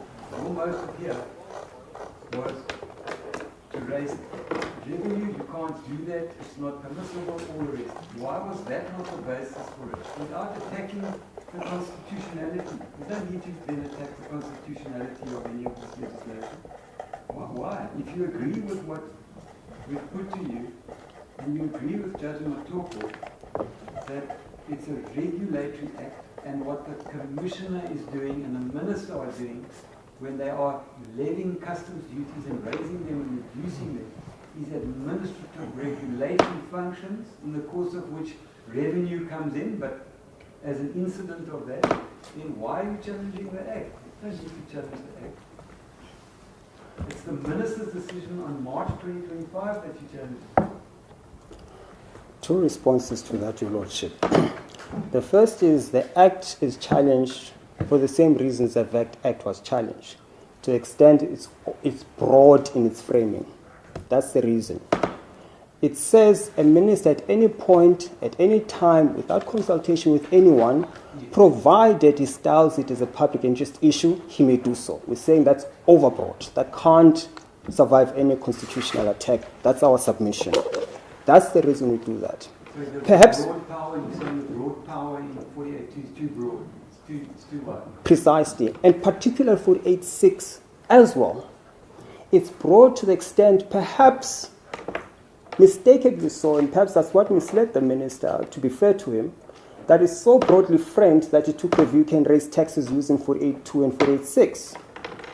Our submission would be, if 48.2 was to reach constitutionally, there must be some level of, minister, you can do so, but provided you're regulating, because that's the purpose of 48.2. Now, for the minister to fall into the trap of perhaps assuming 48.2 is applicable to raise taxes because precisely it's just too broad. We say, there's a variety of case law on the point that if the regulatory power that is given is uncurtailed, it can't meet constitutional muster. We're saying then, of course, then that must mean we must attack the Constitution itself with respect. And we've also suggested, as we did earlier on, that we have suggested the minister exercise the power for improper purpose. And it's in our heads of argument where we make the point that he has exercised his power for improper purpose. So our attack is twofold in that sense.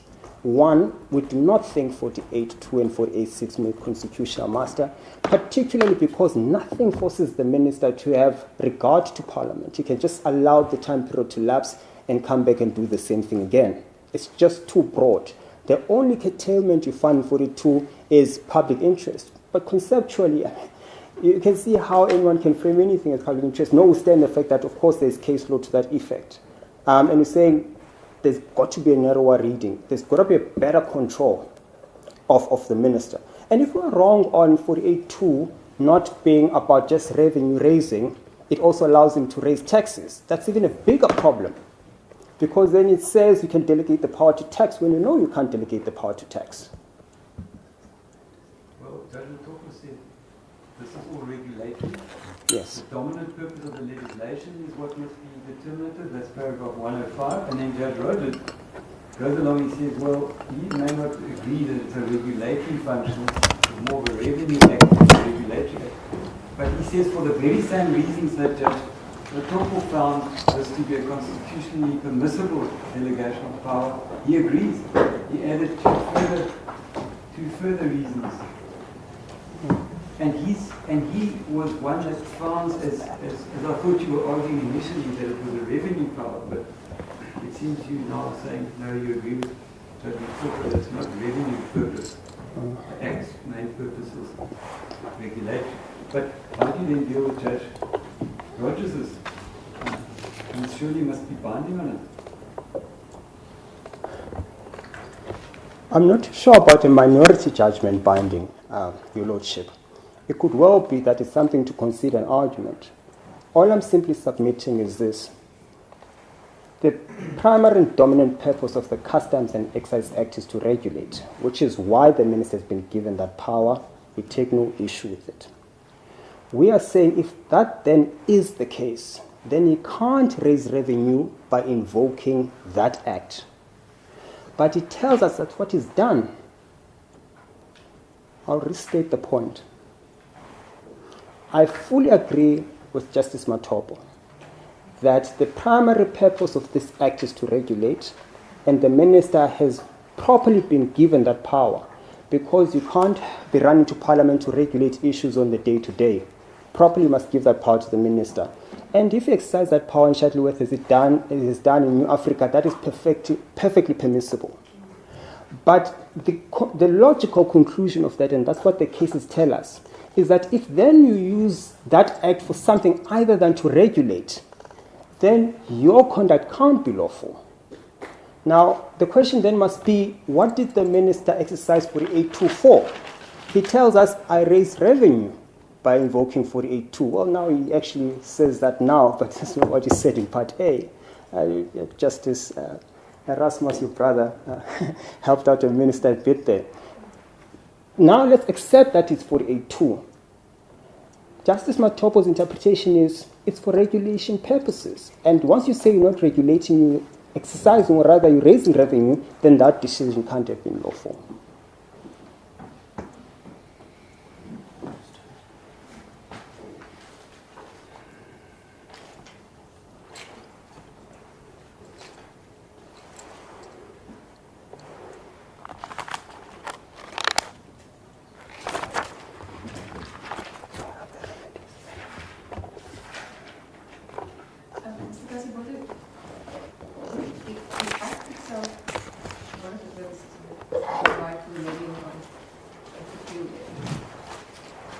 What would be a practical example?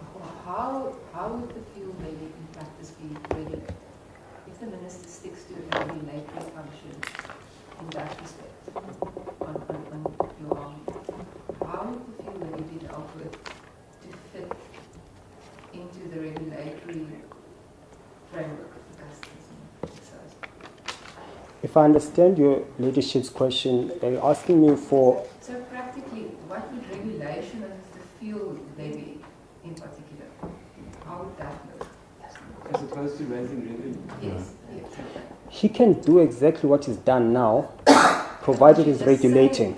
You should just say something different. Is that what your argument comes?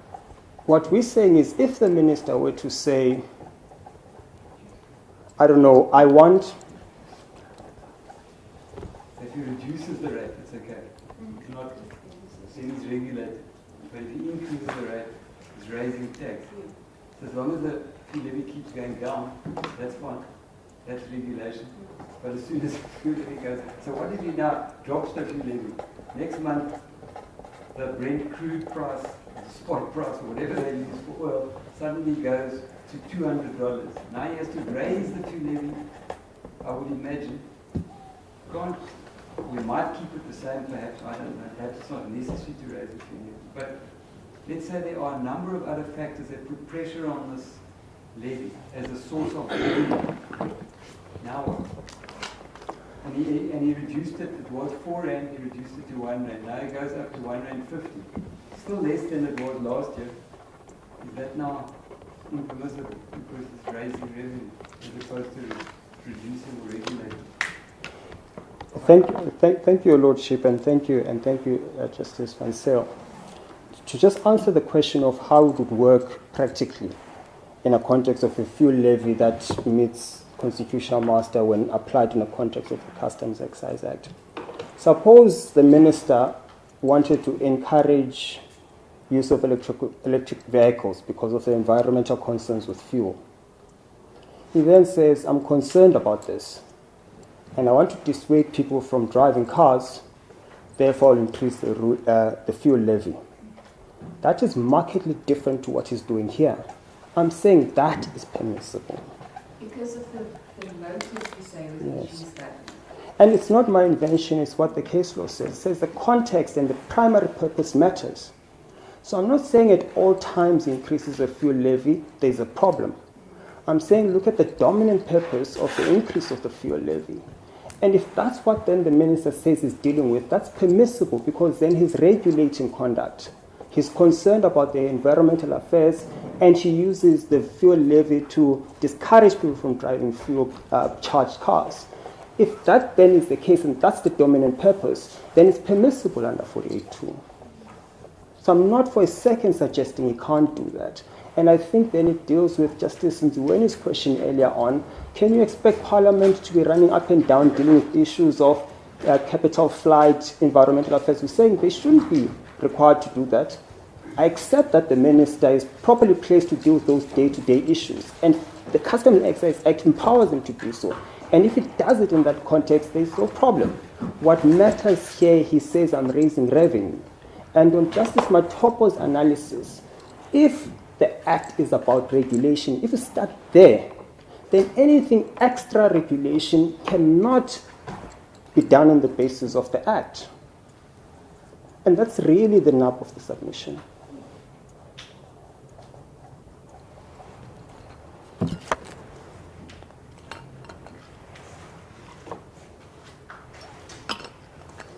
So how do you propose that section 48 should be?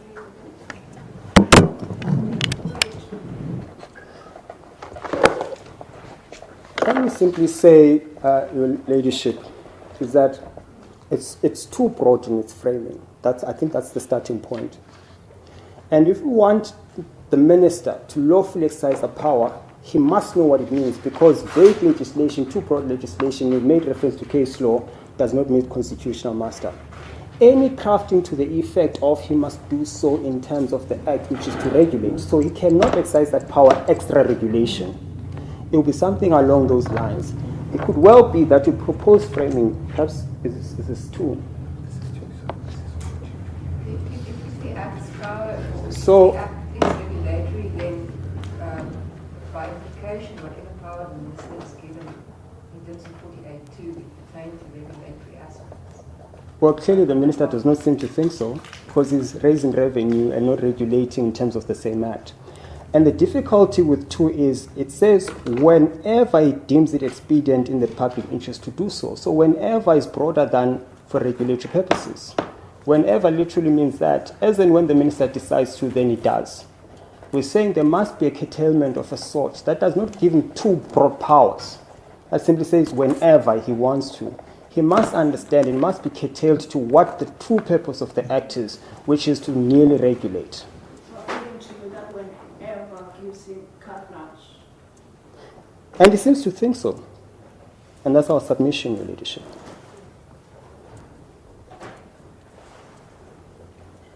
I think that goes back then to the question that earlier, why wasn't the case that simply law-based review that the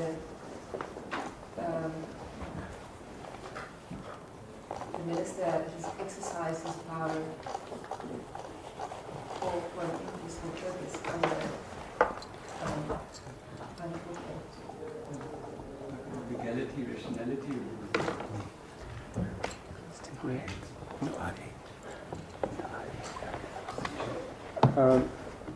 If I may, Your Lordship and Your Ladyship.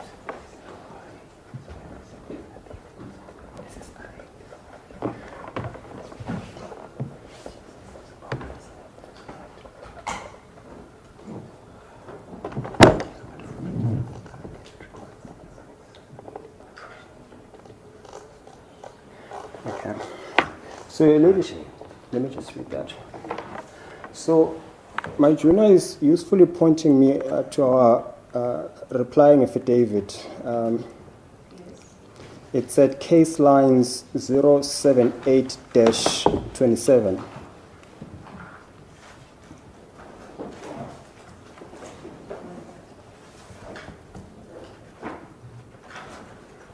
I don't have the paginated now. Do you have the page number?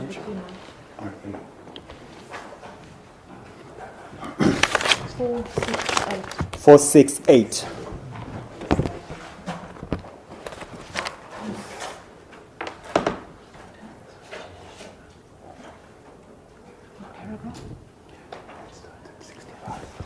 Starts at 65.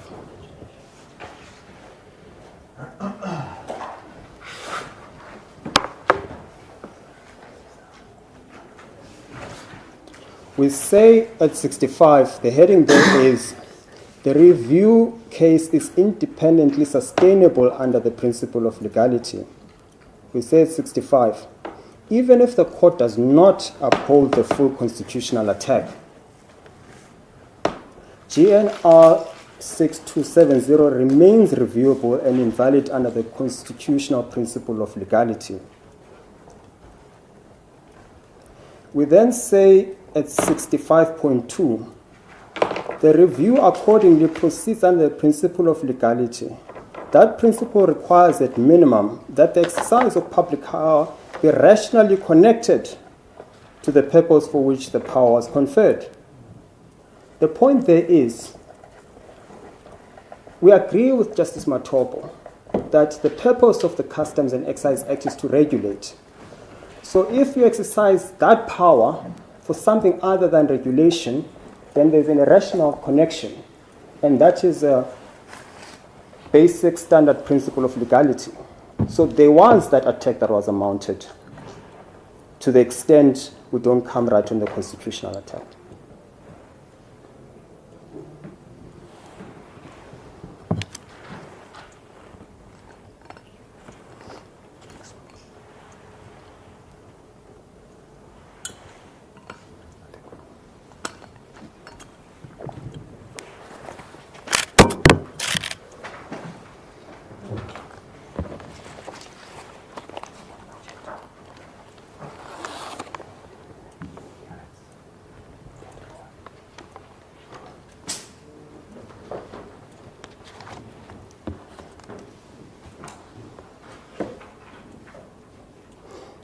I still want to deal with the question of the legality point. I see it's 10 to 1.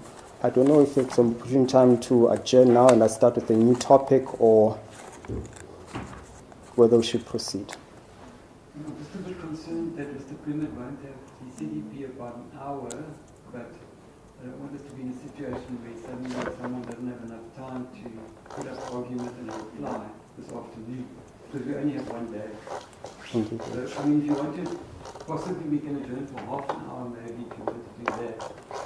I don't know how much longer you think it would be. I promise I won't detain you for too long, probably 15 minutes, taking comfort, of course. But can we not just carry on now, and at least you have finished your argument and Mr. Primmett can prepare for his thank you, Your Lordship.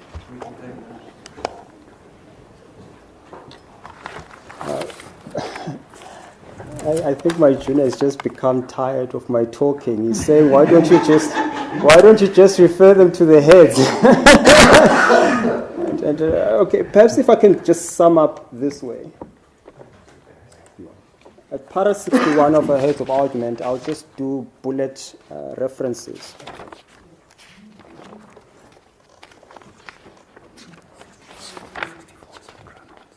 No, it doesn't start here. 64, okay. So first we say at page 079-39 of the heads of argument, there's a Roman numeral 10, and it's titled The Principle of Legality, 6 Grounds of Review. So like I've foreshadowed now, to the extent we don't come right with the constitutional attack, we equally mount principally a review attack on the principle of legality. And we say in fact, sure, it establishes the principle, the tried principles. I'm not going to go into it. And we set out how we get to the review itself. And then we say the first ground of review is that the Act itself was published under 48 of the Act without particularization of the operative subsection. So that was the initial issue. But of course, we moved on to 48.2. But we're saying the analysis you make at the point the defense is being put up. And the defense we're given was 48.1. 48.1 has got a myriad of subsection, no particularity. And you know what the case law says about that. In any event, we make reference to it and to pharmaceutical. We then say ground 2, impermissible purpose. And what's the argument about if your true intention was to raise VAT, you then lose that argument for reasons that should be common cause. Then it's an ulterior purpose for which you then impose the fuel. We then say ground 3, irrationality is an exercise of the customs power. And that's what we've been debating, I think, now. And again, I think it's a crucial issue. Once you accept what Justice Matopo says is the purpose of the Customs Act, which is our interpretation, which is to regulate, then you can't use the same power for another purpose.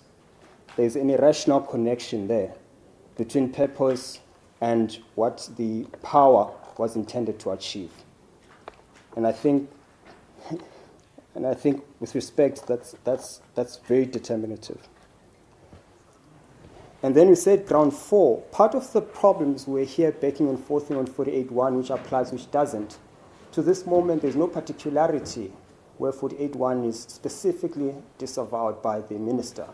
If anything, he says, well, it doesn't matter whether it's 48.1 or 48.2. I mean, with respect, there can't be an argument that holds.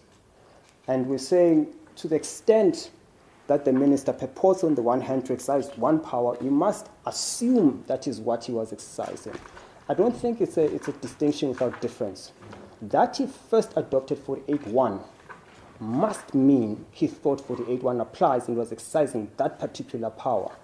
And once you misapprehend the power you have, in other words, once you take the view 48.1 comes to aid and you exercise your power on the understanding and the interpretation of that section, then you make a fatal error of law. So we're not for a second saying, at least it shouldn't be understood that we're saying we readily accept, well, he's moved from 48.1, which had absolutely nothing to do with the matter with respect, and then adopted 48.2 at the aid of a Part A hearing, where it was introduced for the first time with respect from the bench, which then the minister adopts. That is impermissible, we say, because he then misconstrued the powers exercising. You will see in his affidavit, he specifically says the one time he makes reference to a particular subsection in 48, he makes it to 48.1 and 48.1 only. You will not see anything about 48.2. You will only see it emerge after the Part A court introduced the Act in 48.2 and said, surely the minister must have been exercising this power. But if he was, then he would have said so. He wouldn't have said 48.1, and he's saying there was misapprehension of the powers that he has. We then say, ground 5, that the minister, to the extent that he relied on New Africa, the vet judgment gives a proper and useful elucidation of the issues. But the bottom line is this. We maintain there's nothing assailable about New Africa. It is on point. It is a proposition for, if you are regulating conduct, you may invoke 48. That's all New Africa says. So we're saying there's no difficulty with that. We're saying New Africa is distinguishable here because what the minister is doing here is not what he was doing then. Then he was regulating, which is permissible. Now he's revenue, which is not permissible. So at no point are we assailing either New Africa, Shuttleworth, Mohlaba. None of those decisions. They're all on point. We're simply saying once you apply their principles, you then begin to see why New Africa and Shuttleworth are distinguishable from this case. And it's a simple proposition. If we are regulating, of course you can rely on the Customs Act, which is why the minister acted properly in those instances. We are at a realm outside of those 4 squares of that province, because now he himself tells you, I'm not regulating, I'm raising revenue. That is not in accordance with the spirit and purport and the interpretation of Justice Matopo as to why or what purposes the Act serves.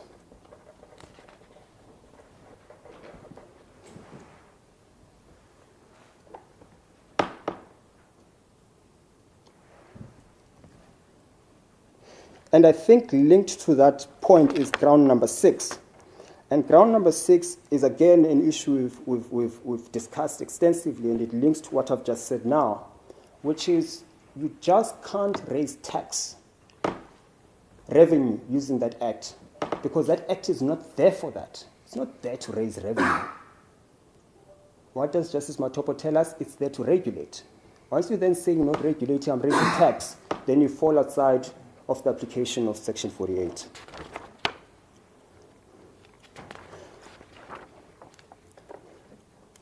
I abandon the condonation point that we've raised. And I think its relevance only speaks to the issue of costs. As for, we do not persist that condonation should not be granted. We readily accept that. We then, of course, then later on deal with the remedy. And in the remedies, we deal with why BioWatch should shield the EFF in the instance that it does not prevail.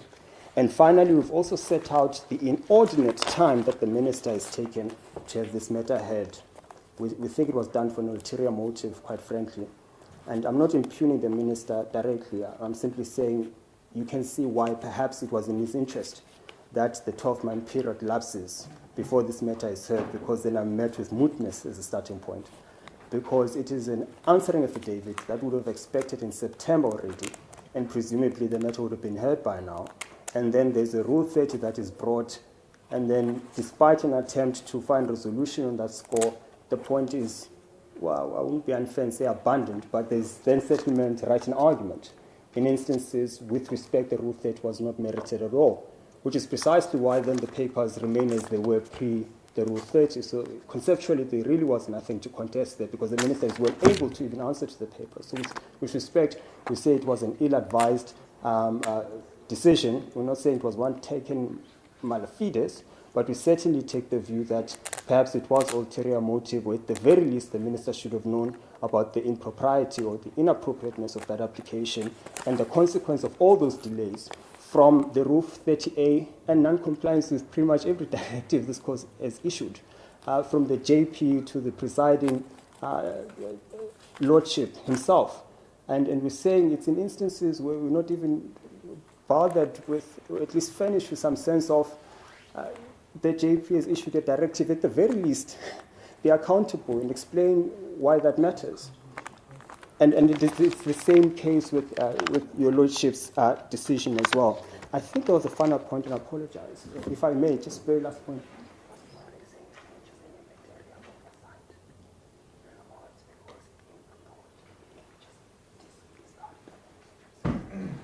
And I think the point I want to emphasize is, in other instances, it was a number of days and weeks. In relation to the JP's directive, we accept that it was a one-day delay. But it's not a delay that does not matter. There must be respect and deference to this court. If you want to breach an order of the JP, at the very least, account and explain yourself. And we just moved on. And I think all these points just speak to the issue of costs. And with that being said, I think that is the end of my submissions. And unless there are questions from the bench, I think I've concluded my submissions.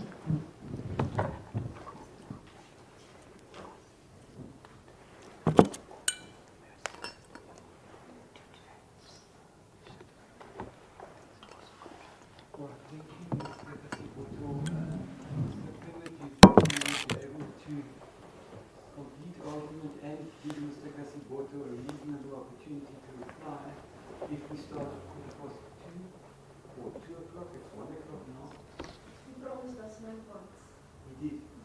I did. Those were my prepared points, and I think I've got 3 additional ones from the debate that happened between my learned friend and the bench. May I ask for this indulgence, if I can? If we start at 2 o'clock rather than 2:15, the 15 minutes I can make up in oral argument by then streamlining the notes that I've taken whilst the debate has happened, so that when it comes to making my oral submissions, I'm going to be fairly to the point and mostly directing you to the record. May I just also say, regarding the record, I've heard a second pagination being exchanged, like 400 in respect of the replying affidavit or whatever the case is. I just want to advise the court now, we don't actually have that pagination on our papers per se. We've got the case lines now.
the pleadings really does help, particularly in motion proceedings, not least for Plascon Evans. Number 3, I am going to then take you through the cases.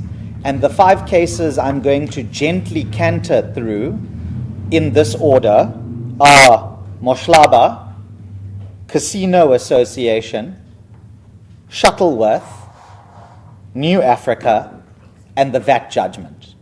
And when I take you through each of those judgments, I'm going to show you how they cut against every single argument made by the EFF. Number 4, I'll deal with some rebuttal.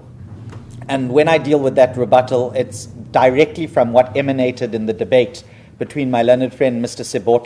Kasiboto, I apologize, and the bench. And I hope to, some of this is already foreshadowed in our heads, so I'm going to try and mostly give you the record rather than going too far into that.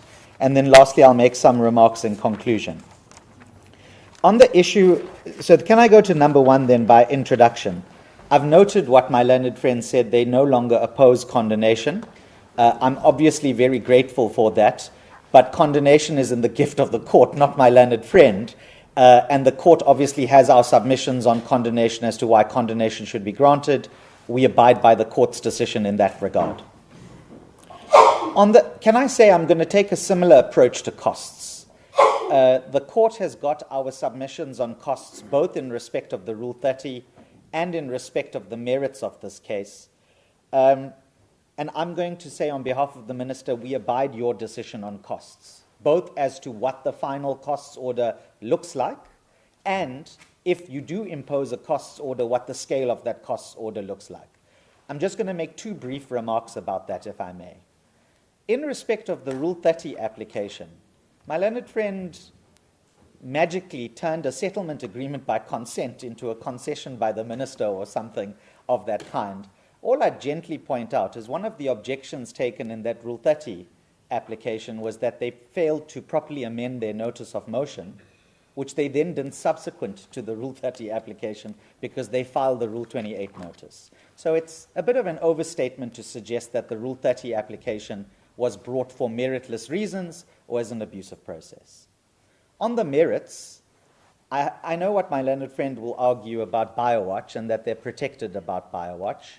What I'm going to say is BioWatch is not an immutable rule, and that this particular case, and I choose my words very carefully, borders on being vexatious litigation and an abusive process. And I'll develop that as I go through. And it's not to impugn or impute any ill will towards my learned friends. It's just about the way in which the conduct of the litigation has unfolded in front of the court today, including some fatal concessions made by my learned friend, contrary to their pleaded case, and that's why they shouldn't be immunized from costs. But obviously, even if you're with me, and when I say me, I mean me on behalf of the minister, you can still choose to not award costs against the EFF. That's in your discretion. So insofar as housekeeping, procedural issues are concerned, I hope I don't have to come back to that and that I'm not going to detain you on that. May I go to the facts? It's important for us to understand that in motion proceedings, Plascon Evans applies. So the version of the minister is very important. Because what my learned friend in the morning submitted to you at various times is not actually what the minister tells you under oath. And in this regard, I'd like the court to please go to, when it does, if the court wants to go there now, it can, or if the court just makes a note, that's fine. But in the minister's answering affidavit, the consolidated answering affidavit, at 077-20 to 077-21, yes, I think it's 274 and 275. The printed version I have has a 274 next to the case lines number. I'm not sure if that's correct. Ms. Sharilambos is doing the Lord's work as she usually does, and she is shaking her head in agreement. I think Mr. Siboto and I and all of us in this room are very indebted to Ms. Sharilambos, not only in this matter, but for most of our practice, if one is honest. But I take the court there because this is what the minister tells you under oath.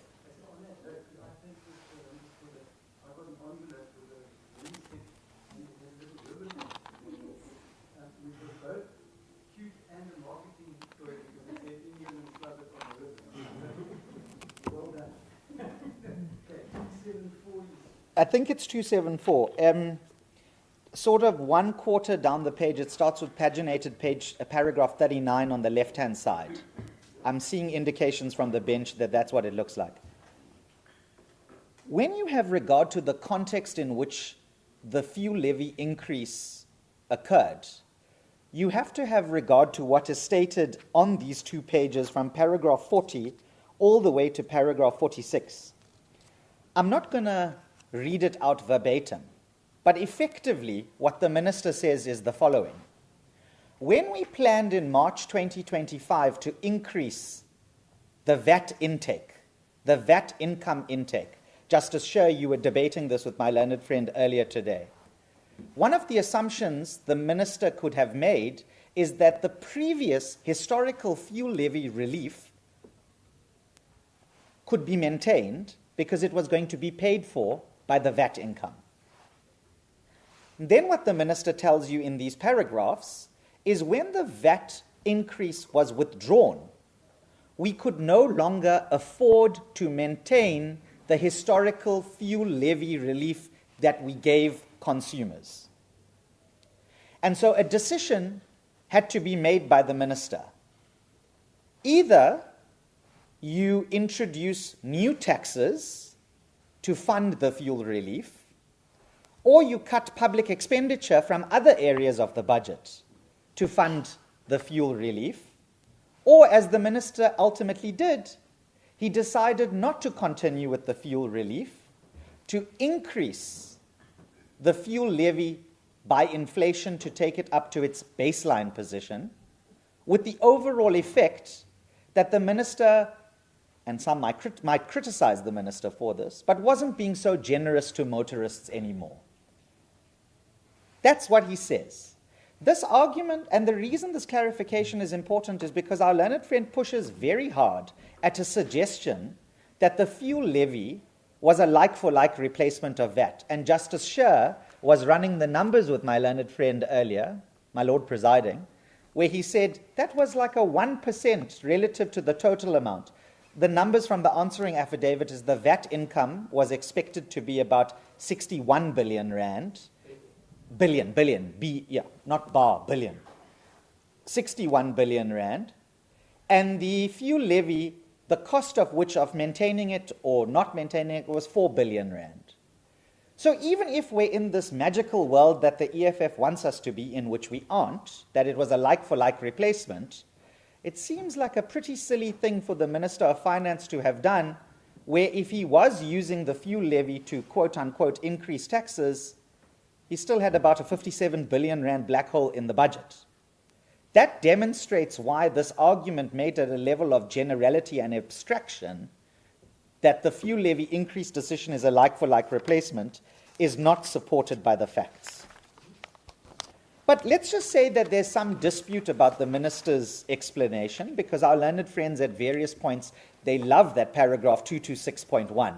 They've emphasized it about 3 times in argument, because, that's the be-all and end-all answer to the minister's true motive and intention. Well, okay, let's be generous and give them that. Let's go to the facts again in the papers. I don't know if the court can turn up paginated page 88. The case line's numbering, if you're interested, is 001-154.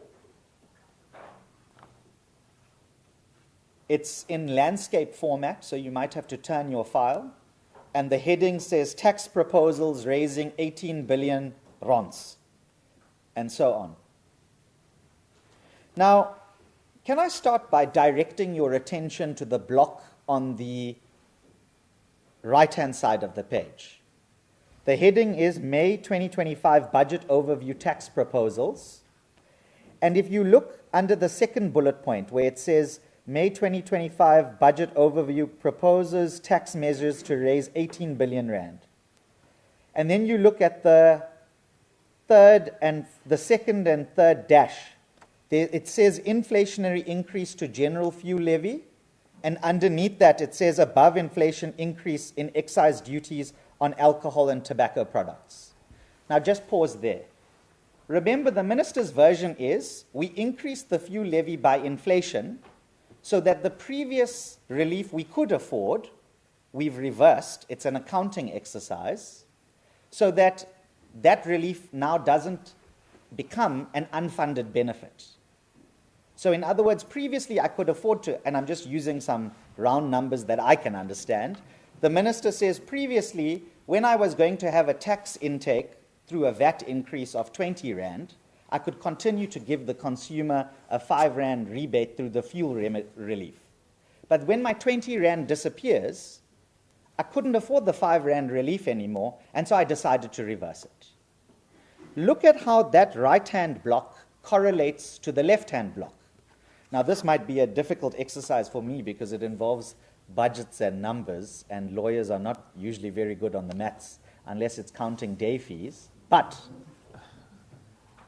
if you look in the middle of the block on the left-hand side where it says indirect taxes, and you'll see there the first heading says fuel levy, and it says inflationary adjustment to general fuel levy.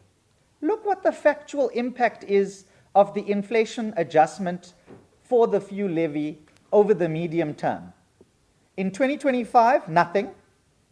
In 2026, nothing. In 2027, nothing. So never mind this highfalutin debate about whether it's a tax or it's a levy or it's a rate or it's a whatever. On the facts, Plascon Evans, Minister's Evidence, and by the way, this is the EFF's own annexure. It's EFF B1. Cuts directly against them. No impact at all.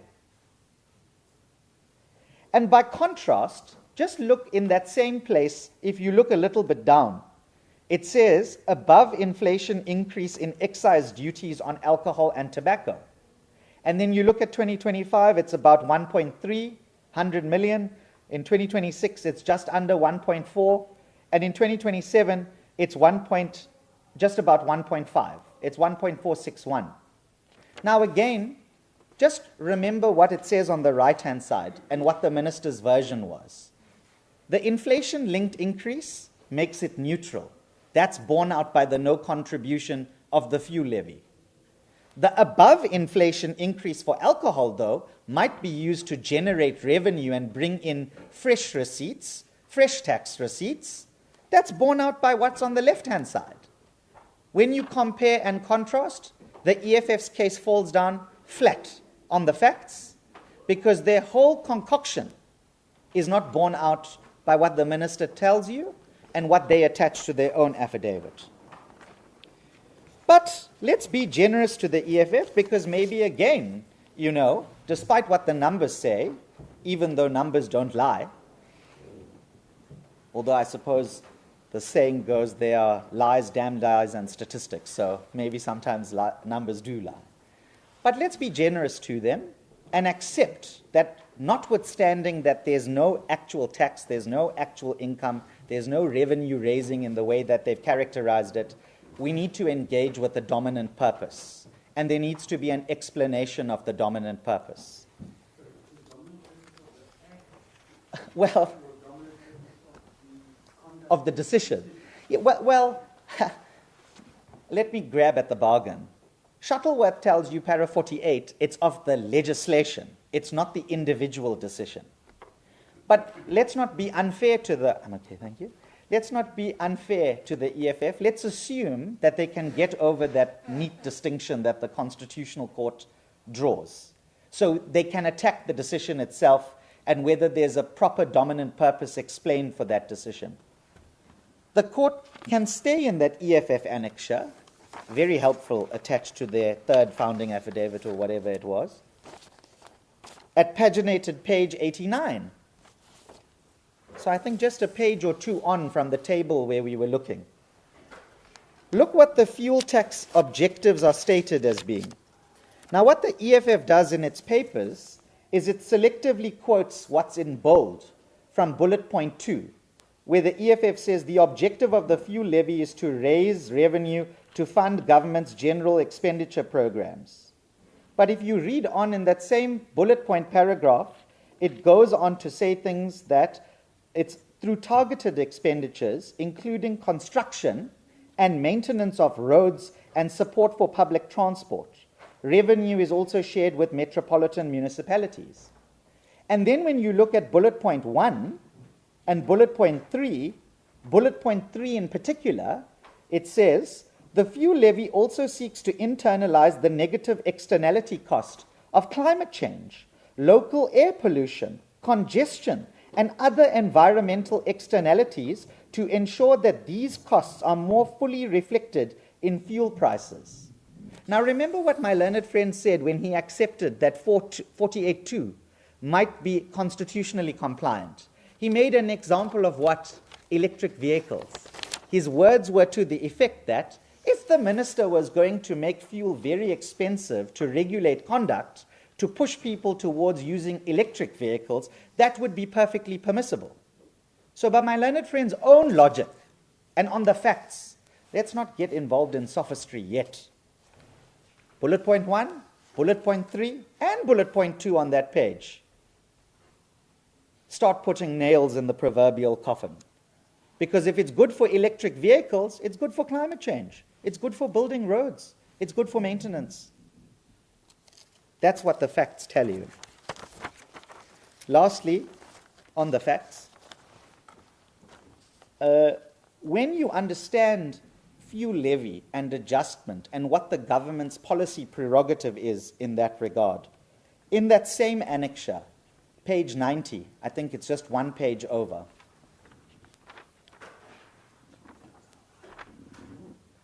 fuel levy adjustment, no adjustment since 2022.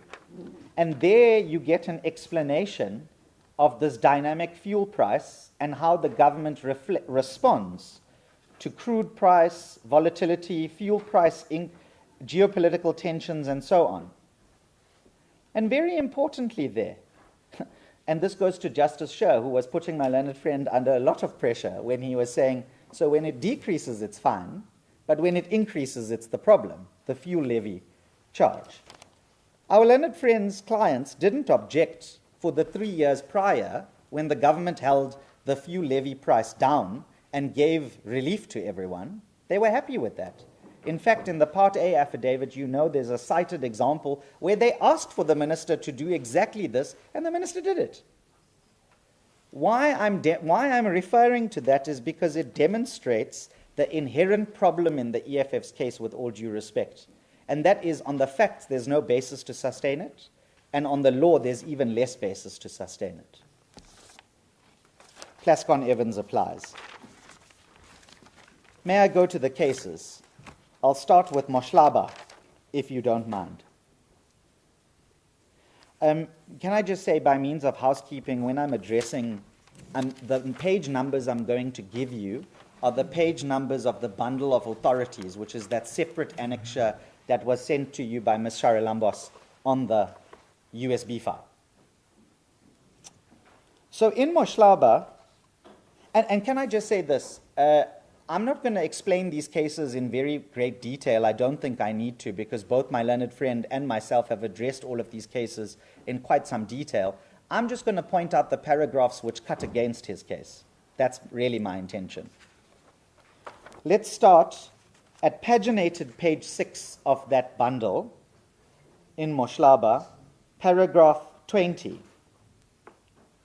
Very importantly, Mohlaba accepts in terms that legislative bodies can delegate the power to regulate but not the power to tax. Point number 1. Point number 2, Mohlaba again, also on page 6, if I'm not mistaken, this is at paragraph 24. Yes, paragraph 24. Why Mohlaba is of no assistance to our learned friends to force it onto the facts of the Customs and Excise Act. Because Mohlaba was highly fact-specific. Under the Constitution, I'm quoting now, under the Constitution, traditional leaders are not democratically elected legislative bodies and therefore cannot impose taxes in terms of legislation. Neither can they impose taxes under customary law. So Mohlaba is about something else, with all due respect. Mohlaba was the dispute about whether a traditional leader can impose a tax, not about whether or not a minister under the Customs and Excise Act can impose a regulatory charge. Moshlaba again, if I'm not mistaken, this is it's at paragraph 29. No, in Shuttleworth. Oh, sorry, I apologize, it's paragraph 30. No, Moshlaba, quoting Shuttleworth. Paragraph 30, Moshlaba emphasized adopting the reasoning in Shuttleworth. This court said these factors are not requirements. That's the general characteristics in the Shuttleworth case. They're helpful guidelines, but very importantly it said, and in each case, the factors must be weighed carefully in order to reach a correct outcome. And I only point that out because the EFF, with due respect, has argued very loosely in front of you. It's told you you must apply Moshlaba, even though Moshlaba is distinguishable. I'll show you later where it says you must apply the VAT judgment, but the VAT judgment itself tells you don't overread the VAT judgment to apply to everything. It only applies specifically to the VAT Act. So all I'm saying is that Moshlaba is not really the rescue job that they think it is. And can I just point out something in Moshlaba which I think my learned friends overlook, and I don't want to make too much about, but will nonetheless point it out. In page 8 of that same bundle, paragraph 35, one of the main reasons that the court there was disproving or disapproving of the tax imposed is because the tax was compulsory and non-compliance with the payment of the tax would have resulted in coercive measures. That's how tax works. You don't pay income tax, SARS knocks on the door. You don't pay VAT, SARS knocks on the door. You don't want to pay the fuel levy or the increased fuel pump price. That's okay. Sit at home, leave your car in the garage, walk to work. Is SARS coming to knock on your door and say you haven't paid fuel levy? No, they aren't saying that. So the whole model that they've hinged their entire submission on Moshlaba on is against them. Because Moshlaba is not only about a different set of facts, the legal regime is entirely distinguishable. It doesn't help them. May I go to Casino Association? This is a case that is relied upon by the EFF. It's not relied upon by my client, but I think that the EFF's reliance on the case, with due respect, doesn't do them any favors. Page 270 of the bundle, paragraph 14, in Casino Association. What happened there? There, the issue was whether the MEC, as an executive functionary, had the power to levy the tax himself, meru motu, as opposed to a legislature. And in Casino Association, the Constitutional Court said the minister, the MEC, the provincial minister, does not have such a power. And the reason he doesn't have such a power, with all due respect, and Justice Sher, I'm referencing you again, is because of the debate you had with my learned friend. There's a difference between the delegation of an original power, and for a legislative body, the original power would be the legislative power, as opposed to the delegation of power in respect of secondary legislation, i.e. regulations. For those of us who practice public law, this is a common occurrence. The principal act is something that Parliament controls, but the subordinate legislation under the Act, including the operational implementation of the Act, is delegated to the minister. Nothing novel about that. Casino Association emphasizes that point. That's against the EFF because the minister is not inventing a new tax. He's simply exercising his 48.1 and 48.2 power to change the levy, which he's entitled to do. Casino Association makes the point again. At paragraph 50 in that judgment, at page 277 of that bundle, the court says, the first step is to identify the existence of the relevant regulatory regime. If such a scheme is found to exist, the second step is to establish between the charge and the scheme itself. We say we tick both boxes. The statutory regime is the Customs and Excise Act. The relationship between the fuel levy change and the Customs and Excise Act was explained to you by the minister in those annexure pages that I took you to earlier, 88, 89, 90, about what the purpose of the levy is. So actually, Casino Association is for us, not against us, because it makes the point that the minister is within 4 square of that authority. And just look at what the court says at page 278 of that bundle, paragraph 62. There, in concluding that that was not a regulatory charge, the court said that there was ample evidence to demonstrate what the dominant purpose was. With all due respect, the ample evidence I've given you on the facts under Plascon-Evans demonstrates that this is a fuel charge.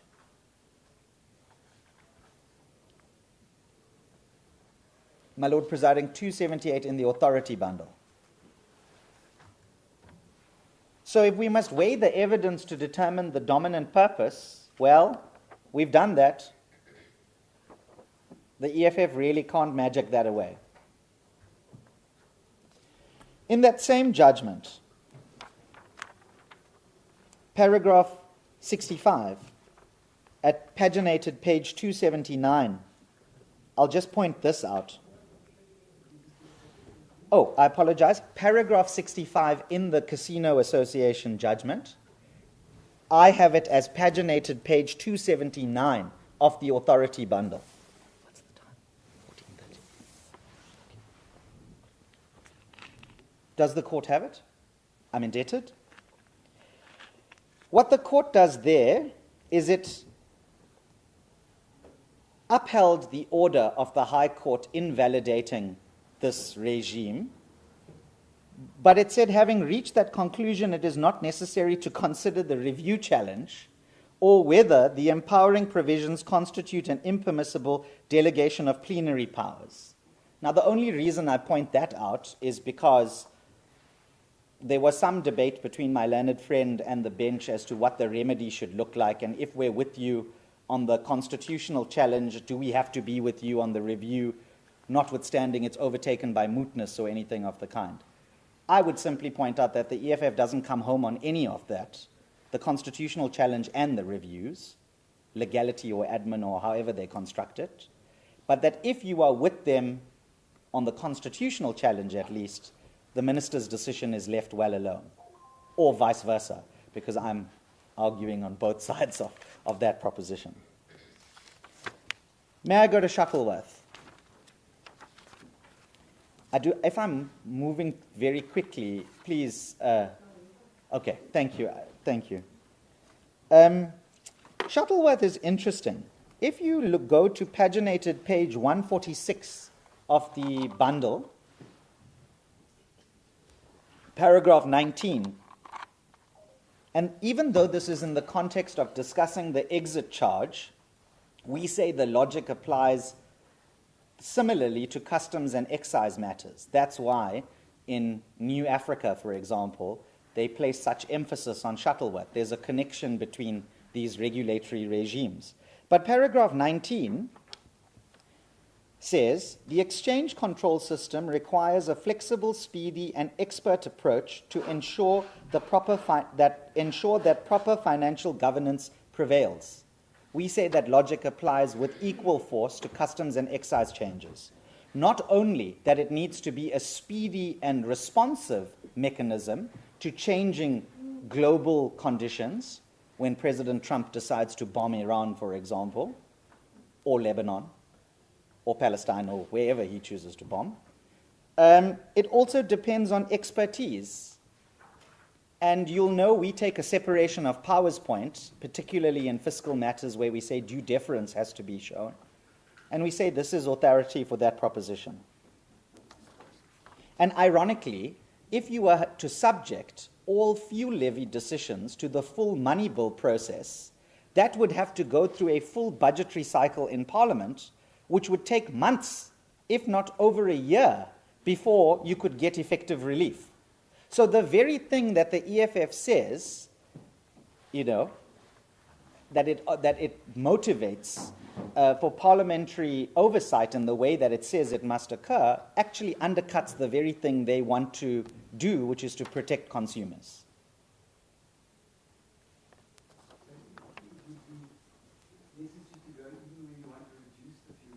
Well, yes. Sorry.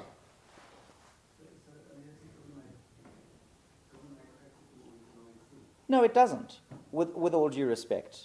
It doesn't. And may I put it this way? It would be a very unusual example of public law where a statutory regime's language, 48.1 and 48.2, is neutral about the difference between increases and decreases, but then this court must be invited to invalidate or sanction or subject the increases to the money bills process, but then the rates, the reduction, is not subject to the same process.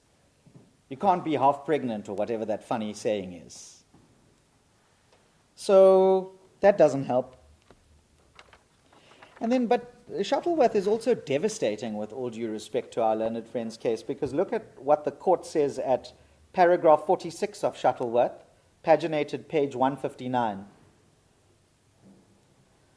A law other than a money bill may authorize the executive arm of government to impose regulatory charges in order to pursue legitimate government purpose. My Lady Justice Van Zyl, 159, para 46. Thank you. So the reason I mention that is because this attempt by the EFF to make it all the same thing is contradicted by what the authorities tell you. The authorities say that there's a legitimate space where fiscal measures can be adopted and implemented outside a money bill process. And just because it has a revenue impact, just because it might impact a large number of people, does not on its own magically make it a tax, which then makes it a money bill measure.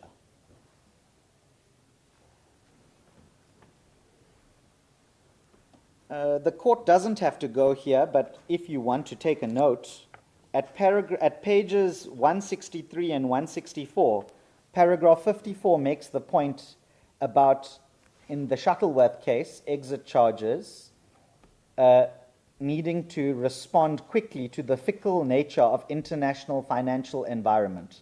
Same logic applies. So the exchange control system must allow for swift responses to economic changes. We say that applies here. And curiously, or maybe not so curiously, at paragraph 55, even though the obvious imposition of a 10% exit charge has a revenue impact, the court there said that the exit charge was not directed at raising revenue because the dominant purpose was to curtail capital flows out of the Republic. And by that parity of reasoning, the government tells you through the mouth of the minister in the affidavit and the budgetary documents what the fuel levy is aimed at.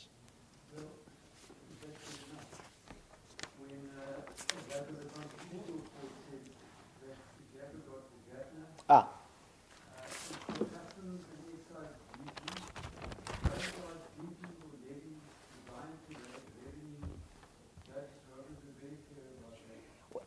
Well, I wanted to deal with that in rebuttal. May I deal with it now because it's convenient? The paragraph that my Lord Presiding is referring to is 178, if I'm not mistaken, of Justice Rogers' minority judgment in New Africa. Oh, it's not. I apologize. I'll ask my learned junior to get it if you don't mind. Sorry, 186, paragraph 186 of New Africa.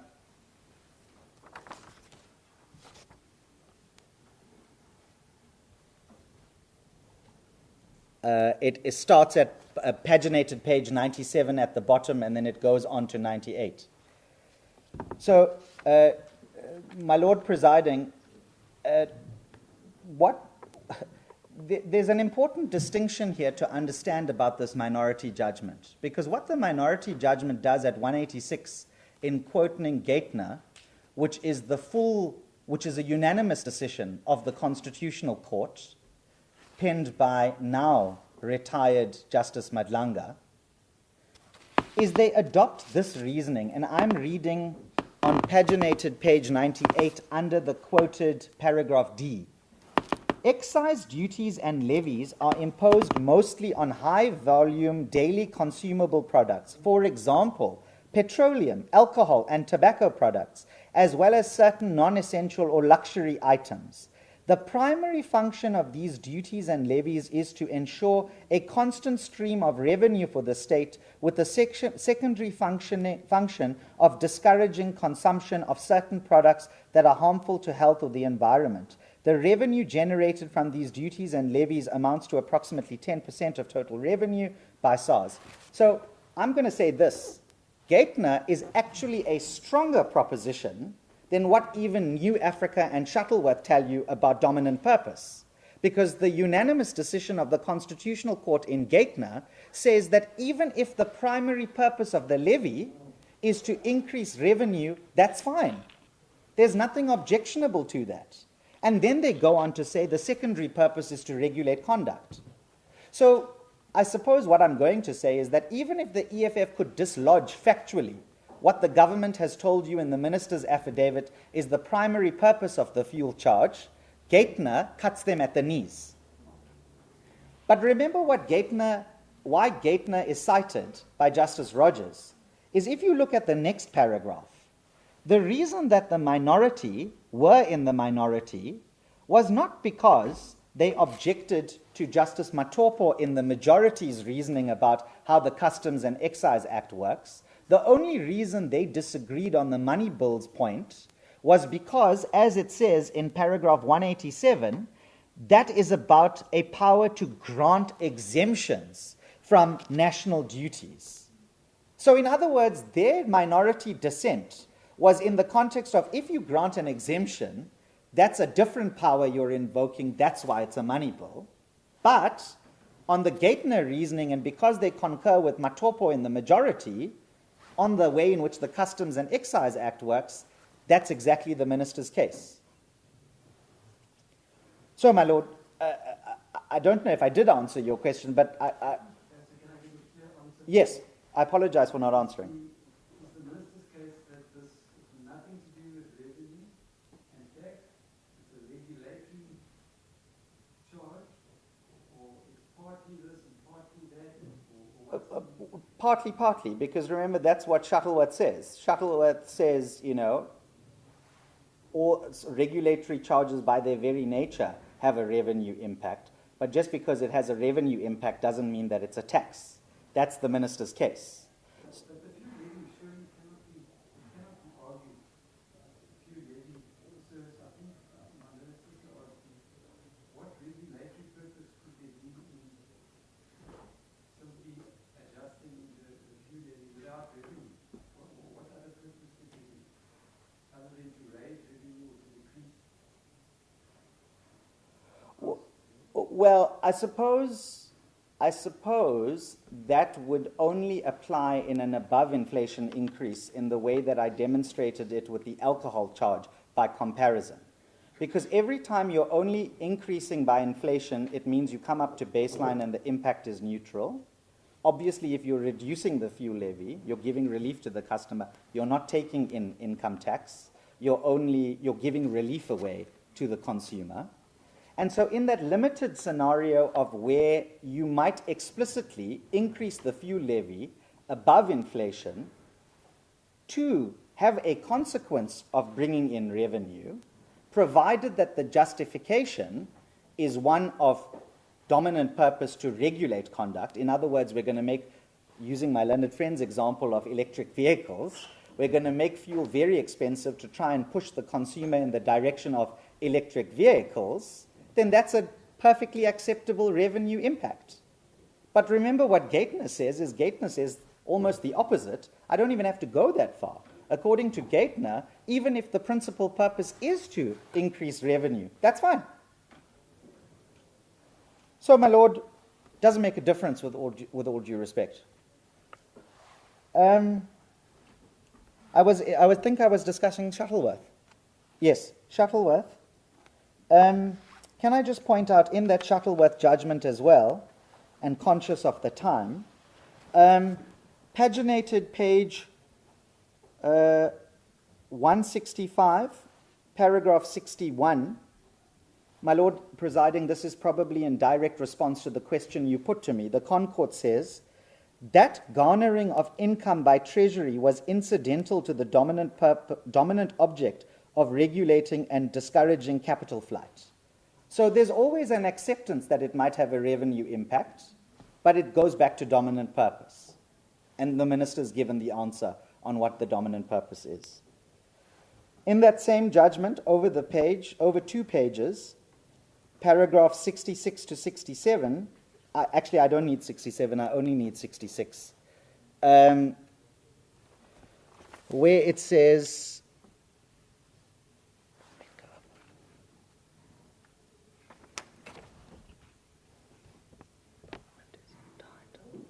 yes, 66.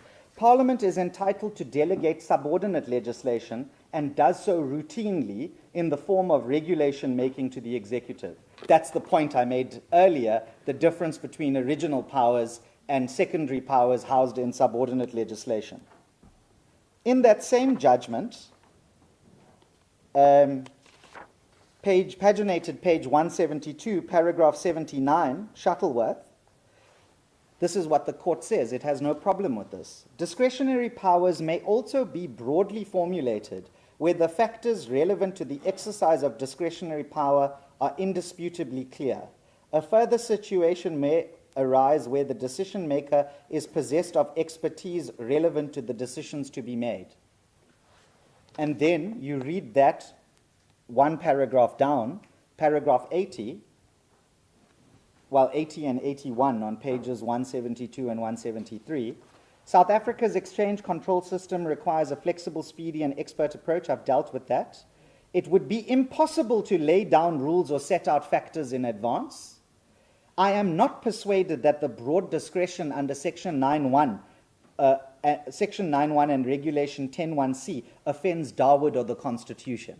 That's a direct answer to my learned friend's developed case, or my learned friend's client's developed case, which sort of morphed into a vagueness challenge. Because the debate that was taken up was about, are there factors, aren't there factors, we must constrain the power. And there was a throwaway statement made about, we know what the courts say about constraining executive power. Well, here's the answer. In an almost identical scenario, Shuttleworth, the court said no offense to the Darwood principle. In fact, it says we don't want to be overly prescriptive because that will undermine the legislative purpose of what this act exists for. So,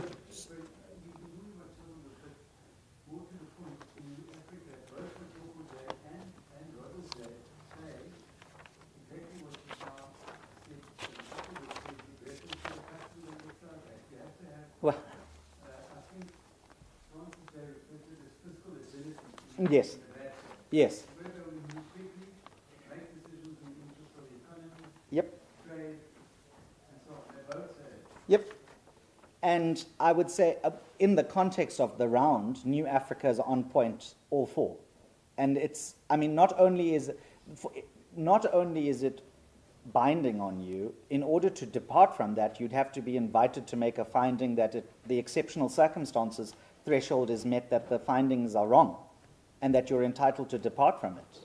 Because our learned friend didn't distinguish New Africa. His ultimate position was to adopt New Africa. He repeatedly said, I agree with Justice Matopo. But if he agrees with Justice Matopo, with all due respect, he can't run away from the consequences that my Lord Presiding says arises from Justice Matopo's judgment on the same subject matter.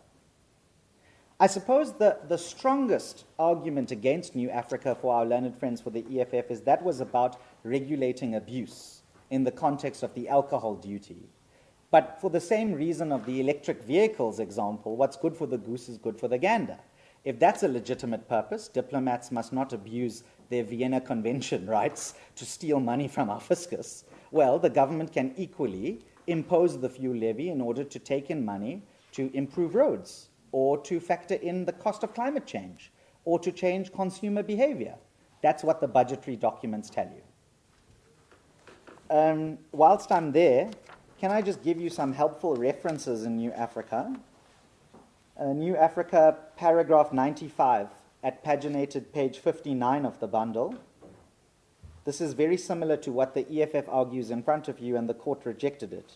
what New Africa's argument boils down to is that it is automatically unconstitutional for any act of Parliament to empower a member of the executive to amend a schedule to this act. That is not correct. Direct answer. Same place, paragraph 97. The suggestion that the executive can never amend a schedule to an act is an absolutist rule. It follows that if New Africa's argument were to succeed, it would mean that the minister would be required to seek parliamentary intervention first before attending to the widespread abuse. That argument is flawed. That takes us to the debate with Justice Sher and Justice Nziweni about practicality and what does it look like. And then Justice Sher, I think this might also have been something you were thinking about at paginated page 60, paragraph 99. Amendments to the schedules are necessary for smooth fiscal lawmaking and to enable the executive to act speedily and effectively in capping mischief or abuse. Parliament's involvement under 48.6 is necessary to make the measures long-term or permanent. So in other words, if the minister's change to the levy is not long-term or permanent, which we know it isn't, it either lapses automatically ex lege after 12 months, or where it's superseded by a subsequent fuel decision, which was the mootness debate that took up a large part of the morning, then Parliament's involvement is there. That's a constitutional check and balance on executive power as to whether that particular consequence must extend further into the future.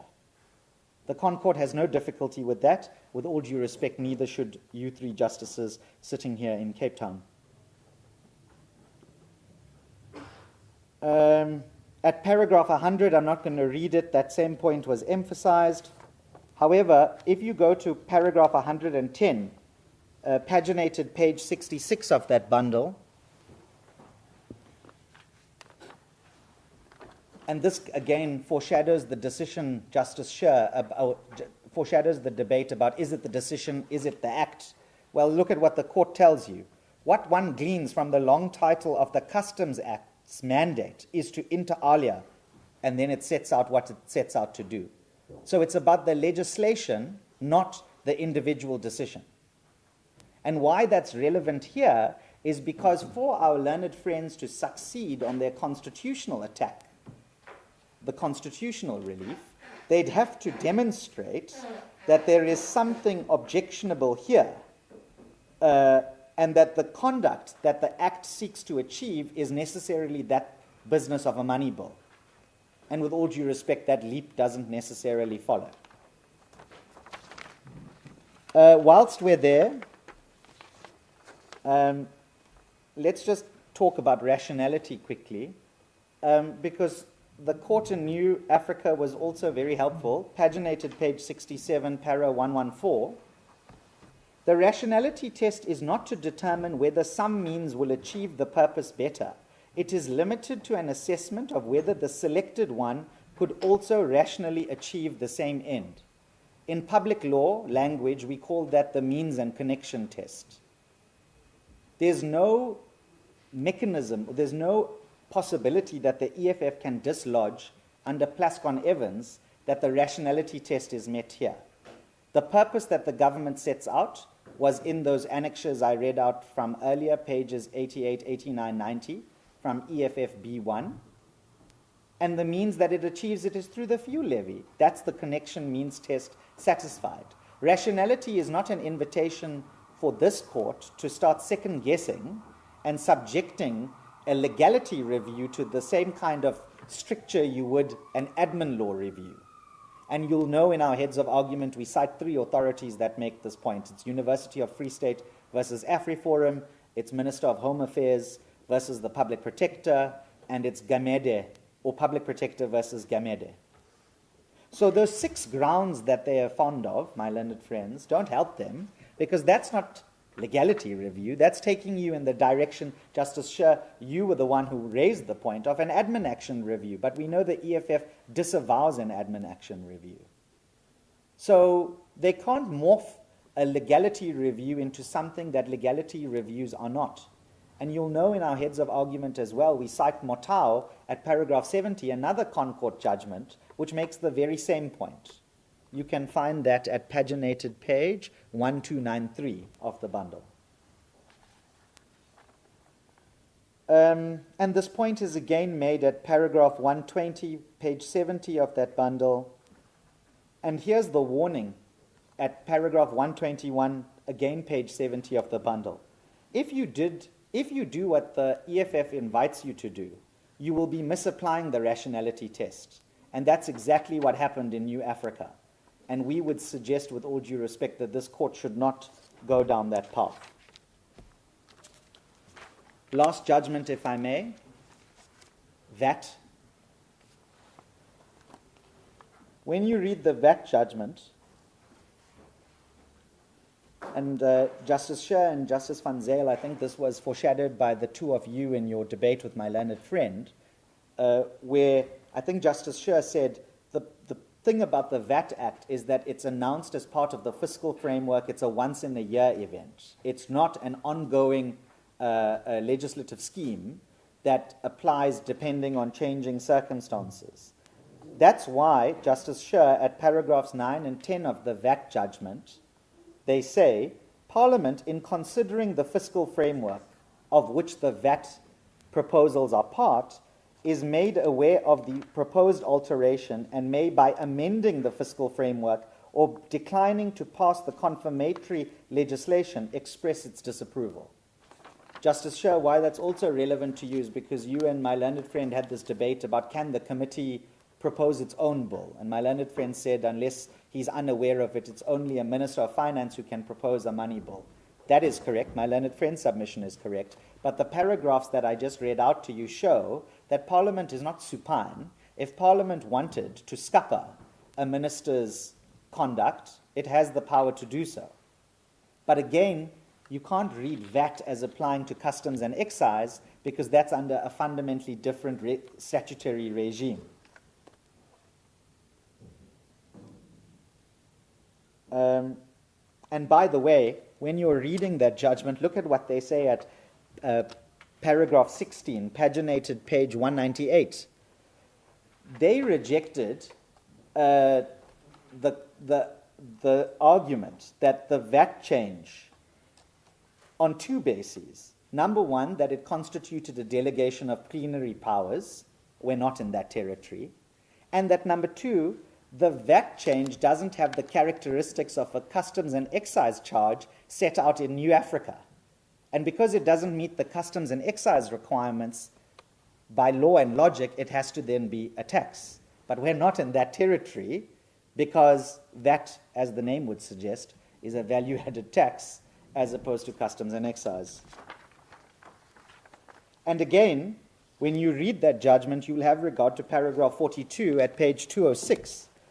Because like I just read out about the long title of the Customs and Excise Act under New Africa, paragraph 42, paginated page 206, there the VAT court said, the long title of the VAT Act declares its purpose to be to provide for taxation in respect of supply of goods and services and the importation of goods. The long title of the Customs and Excise Act is materially distinguishable, and it doesn't just apply because our learned friends tell you so. But look at what the VAT court said. The VAT court said at paragraph 51, page 208, we therefore do not treat section 77 of the Constitution as establishing an absolute procedural bar to any delegation touching upon taxes. So in other words, the high watermark of the EFF's case, which they say you must also have regard to given what the VAT court did, is rejected by the VAT court itself. They say in explicit terms that a delegation that might have a taxation effect doesn't automatically or only have to be a section 77 money bill.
Mm. The two judges on that. Yeah. As long as the majority, as I recall, as long as the majority expressed contrary, you then of course we're bound to the majority Yes. on that point. Yes. But Justice Rogers distinguished Section 77. He said it doesn't apply mirror motor and in every instance where there's a revenue or monetary matter. If you look at the Customs and Excise Act, his interpretation is that once and if 48(6) comes into play, then if necessary you go to a money book. Yes. And he said... Minister doesn't have to have a money book straight away. Yes. I apologize for interrupting. That's exactly the point. That's what he says at paragraph 187, but it's important at 187 to look at the schedules he refers to. He refers to schedules 4 and 6, not schedules 5 and 5A, which is what we're talking about here in the context of fuel. Parts 5 and Schedule 1. Yes, so I apologize. Your Lordship presiding has the point. So I can accept what your Lordship's characterization is of what Justice Rogers says, but with all due respect, that only bolsters my original point about why New Africa is good for the Minister's response to the EFF rather than the opposite. So that's what I would submit. I was just giving you some references again in the VAT judgment. Paragraph 60 at page 211, and I've just come up to 1 hour, so I know I'm now living on borrowed time. Paragraph 60 at page 211 of the bundle, the proper inquiry is whether, in the particular context of Section 7.4 of the VAT Act, the delegation is constitutionally permissible. So, in other words, the court is telling you that whatever it might have said that was critical of the notion of delegation, it was in a hyper-specific 7.4 VAT Act scenario, and that same delegation dealt with under 48.1 and 2 of the VAT Act, of the Customs and Excise Act, I beg your pardon, is dealt with by New Africa, and the Concord says it's fine. So actually, the VAT judgment is not changing the terms of New Africa. What it's actually doing is it's coloring in the gap left by New Africa as it applies to VAT. So you must read this judgment as VAT specific and not try to elevate a full court of this division to suddenly now telling you what the Concord ought to have said in New Africa. For the same reason, my lord, that stare decisis applies vertically. In the same way that you were saying it's a judgment of two judges of the Concord. You can't have it one way and not the other way. In the same way, you can't be happy when it's a decrease, but be unhappy when it's an increase. But maybe that's a bit facetious of me. Can I just also point out again in that same judgment, and I'll just give you 3 more references and then I'll be done with the judgments, and then I'll do some rebuttal. Paginated page 216 and 217 of that bundle, paragraphs 77 and 78. The relevant part I'm reading is,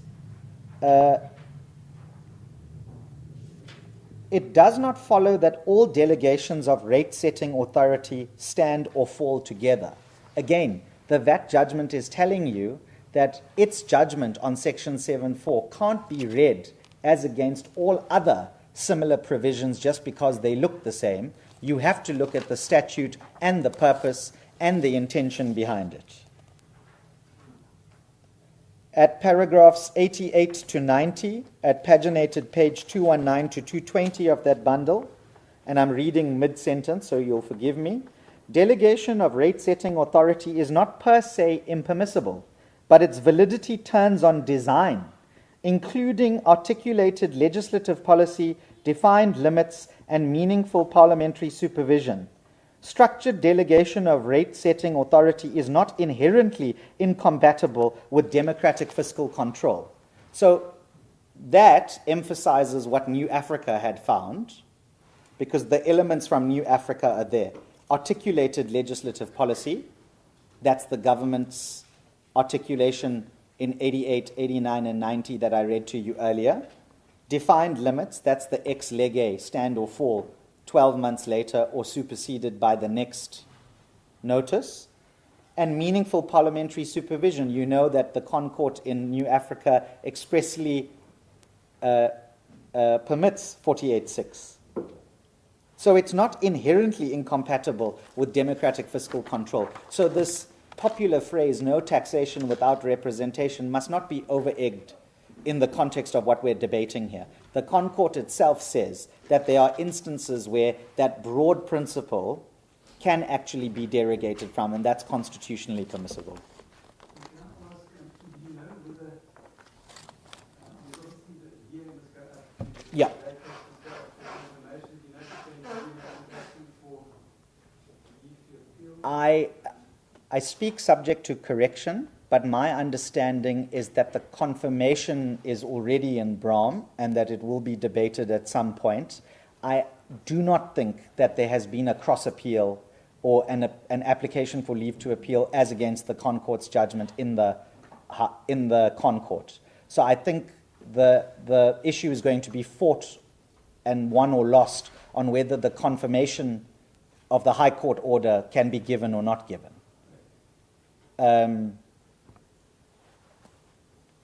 Because obviously if it's not confirmed, that would have the same practical effect of an appeal. But you know it's going to be a Yes. That would implicate my client and SARS, who's an active participant there. As far as I am aware, they are opposing. My attorney is not here. He's had to step out, but I'll ask Ms. Mokwena to just contact an official at National Treasury who's familiar with that litigation to confirm it if you need that. Oh, just out of interest. Okay.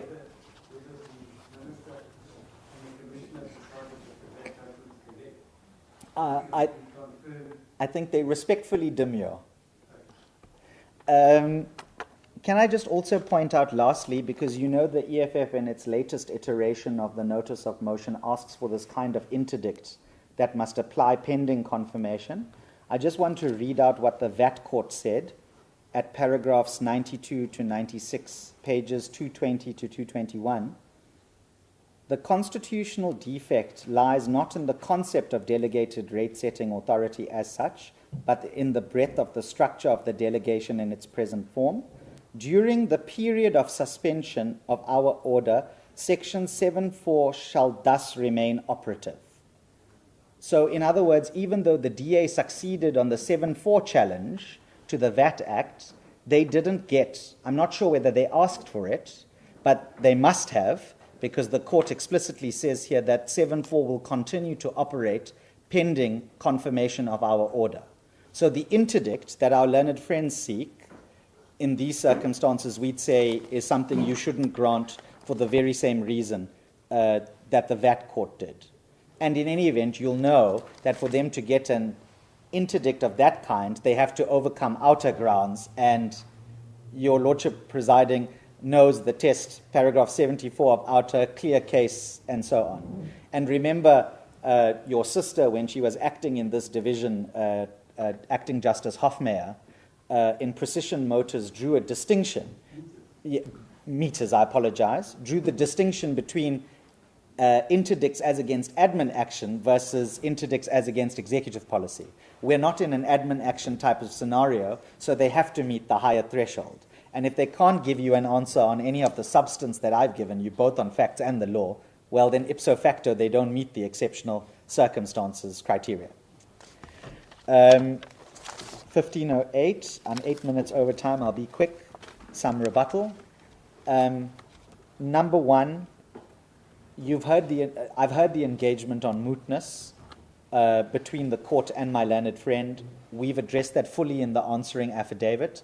If the court wants to factor that in its decision as to whether or not it doesn't give the EFF anything in the context of the review, perhaps, because of the mootness decision, that is what it is. Can I also just say the consequence of failing to challenge the subsequent notices also creates an odocral problem, so that the original sin identified as against the first increase is now overtaken by a subsequent decision. And so the review can't also give academic or hypothetical relief. And so that's why they've got an odocral problem, because that demonstrates it's superseded in fact. and law. So in a nutshell, what is your position as far as that goes? On the review, No, on the point of, that I raised with your colleague up front, is the attempt to review, or to declare R6270 as being unconstitutional. I consider that to be moot, given that there's been a subsequent yes, adjustment. yes, The petrol levy has come down. yes, And that's been in effect since 6 yes. months. Absolutely, it's moot. With all due respect, let me follow the argument that, well, there's this original sin, I think you're involved. Yes, my words. And they continue, and now Yes. they can last for up to a year before 48.6 kicks in. Yes. But to me, that can't be so. If you make an adjustment, you have the power to make an adjustment as a minister, you make an adjustment, and from 6th of May, that levy no longer applies, it's reduced. And Yeah. how can you review the old levy? Well, absolutely. No, absolutely correct. And I would adopt that position on behalf of the minister as against the review. I mean, the complaint as against the structure is arguably the constitutional challenge.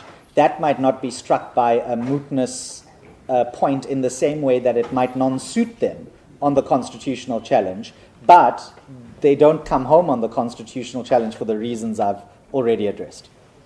I'm not going to review, you've heard me. There's a difference between legality review and what was advanced, and that it's not admin action review, and that we're not in that territory. So the level to which you extract and apply your exacting minds to whatever is supposedly the subject of the review actually has to show deference in the form of means connection. The moment the means connection test is met, that's the legality review out of the window.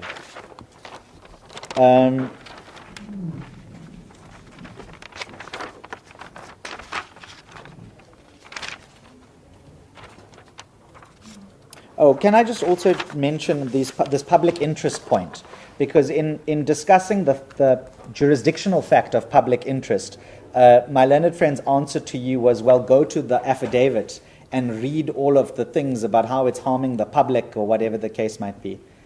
That conflates, with all due respect, what I think the question was. Because remember, it's the repository of the power at the time that they're making the decision, satisfying themselves that the public interest exists or does not exist for them to take the decision. The answer my learned friend gave you was to say there are all these negative consequences from this decision. Those negative consequences can never be in the public interest. But that answers the wrong question with respect. In the context of the minister's ability to exercise the power, you'll know that judgment Kimberley Junior School in the Supreme Court of Appeal, at paragraph 11, the citation of Kimberley Junior School is, my learned friend Mr. Mfeka will pull it up, Kimberley Junior School, square bracket, 2009, Zaska 58, delivered on the 28th of May, 2009, where the decision maker is clothed with the discretion, and there's a factor that they have to consider in exercising that discretion. They must satisfy themselves that it exists. And on the evidence in front of you, we'd say that the minister's answer regarding, firstly, not having unfunded benefits in the budget, but more than that, also regulating conduct in the context of fuel consumption and climate change and so on, is the public interest test met. The downstream negative consequences, which might be adverse to the public in loose language, is not an answer to the absence of public interest when the minister made the decision. There was also some very loose language thrown around about ulterior purpose and political purpose and what the minister's true intention is or not. I mean, over and above Plascon Evans, I'll just gently remind the court and my learned friends of the judgment of the Constitutional Court in Poverty Alleviation Network versus President of the Republic of South Africa, 2010, JDR, so that's due to unreported statutes, unreported judgments, 0111 in the Concourt at paragraph 73 and 74 of that judgment. I need to read it out. In considering what the motive was for the decision in question, the court said, This argument requires the court to go behind the rationally enacted constitutional amendment and investigate the motives of Parliament and the ruling party. That's the ulterior purpose argument that was being argued in front of you. This the court cannot do. The court cannot concern itself with individual motives of legislators. There is good reason for this. If the court preoccupies itself with what precedes the passing of legislation, i.e. the motive, to the exclusion of its actual purpose, it would fail to focus on the proper object of the inquiry, which is the rationality of the legislation and not necessarily the motives of those who enacted it. Therefore, any investigation into these matters will, in the circumstances of the case, focus on matters not shown to be relevant instead of inquiring into what was relevant, namely the rationality of the legislation. And it goes on to say, any inference which you're invited to make about ulterior purpose, any inference by a court should be guided by the principle of separation of powers. As this court pointed out in Doctors for Life, courts must be conscious of the vital limits of judicial authority and the Constitution's design to leave certain matters to other branches of government, and should not interfere in the processes of other branches of government unless to do so is mandated by the Constitution itself. So where this argument is put to you, that you must make all these adverse inferences as against the minister and his motives for why he made this decision or didn't make this decision, or why he delayed in litigation, or whatever the case might be, that's not the correct approach. The correct approach is you look at the pleadings, and Plascon-Evans tells you it's the respondent's version which speaks for itself. Lastly, on remedy, nowhere in the world, if the EFF comes home on something, which you know I will say to you on behalf of the minister they shouldn't, but there was a debate that emerged, I think it was prompted by a question by Justice Nziweni, which is what would it look like? What would you take away? And then there was a back and forth between my learned friend and the court about what are we reading in or not reading in, or whatever the case might be, to save the provision, or to strike out to save the provision. I just want to point out that was never pleaded in this matter. It was a straight attack. And if the overbreadth of the straight attack pleaded by the EFF exists as it is reason for this court to not give it effective relief under Section 172(1)(b) of the Constitution, even if it comes right on the constitutional challenge, which you know I say they don't, then you must not give it effective relief. And that's not a consequence of anything other than the EFF's lack of discipline in pleading the relief that it ultimately seeks. But I must emphasize, we were not called upon to meet a vagueness challenge, and we were not called upon in remedy terms to start debating about reading in or striking out or anything of that kind. But ultimately, I suppose, for the purposes of remedy, it's all a little bit irrelevant, because in our humble and respectful submission, the EFF shouldn't get anything today. The most they should get is an adverse costs order. May I take an instruction? Fine. No, I'm fine. Separation of powers. Do you think you did enough on that? Fine. Okay. My learned junior correctly points out, I just mentioned the separation of powers argument in passing. It's fully dealt with in the affidavits and in the heads of argument. I'm not going to take you there or argue it at any great length. All I will say is that in City of Johannesburg versus Mazibuko, the Constitutional Court was confronted with whether it could compel the government to deliver a minimum core of socio-economic rights to poor citizens. In other words, housing, healthcare, electricity, water, and whether it should be free or not free, and how much it should be charged for or not be charged for. We're talking about the essential things people need in order to live. And the Constitutional Court itself said that it is not our place to dictate to other arms of government as to how money should be spent or not spent. And in the absence of being able to demonstrate the constitutional breach in that context, we can't give you the relief that you seek. And we say that the same logic applies here. It bolsters the overall position that the court, with respect, must not show deference to the exclusion of accountability, but must not be so excited by the idea of accountability that it forgets the deference that the court has upheld in other matters like Bartow Star, paragraph 48 and the like. Unless there's anything from the bench, those are our submissions on behalf of the Minister. I'm indebted to the court.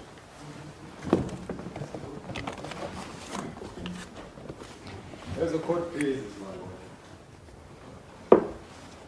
It seems to me that the debate is crystallized. And it really boils down to a simple issue of what did the minister do with his notice? It seems to me there's no debate around what the dominant purpose of an act is and what its implication is. As I understand my learned friend's submissions, it is that if the minister, and if I'm misrepresenting him, then I apologize, I seem to understand that the minister partly raised revenue, partly regulated. You can see why you take that stance. It's to deal with the difficulty of the judgments. Because if you're exclusively raising revenue, then you do not have the protection of 48.2. That's our submission. It's for that reason that the minister, the submissions on behalf of the minister, from the bar, for the very first time today, we're told he's partly raising revenue, partly regulating. You will find that nowhere in the pleadings. Let me be specific. The submission was, we're taken to the annexure in the EFF's Part A application, Part B application, page 89. That's the pagination. And we read bullets. And the ones that were of particular interest to Mr. Permit is the objective of the fuel levy is to raise revenue, and then it says, next bullet, the fuel levy also seeks to internalize the negative external costs of climate change. And then the proposition is, well, that's clearly regulation. It's not. All this document does is set out what you use fuel levies for as general ideas and propositions. He does not say this is what I did. That's very, very fundamental. Because if I can then convince you, as I hope I did initially, that what he did was to raise revenue and nothing but raise revenue. If you accept that he does not say, I did this for purpose of regulation, what must you accept? Well, let's go to the minister's exact words of what he was doing. And this is the answer he gave in Part A, right? So it can't be that you recalibrate your case on your feet in Part B. The minister either did what he did as it suggests it did in Part A, and it must stay that way. You can't recalibrate the case on the basis of this difficulty of if you're not regulating, then you're out of 48.2. Let's go back to what the minister says. It's paragraph 43 to our Part B affidavit. It's at pagination 23, case line 001-89.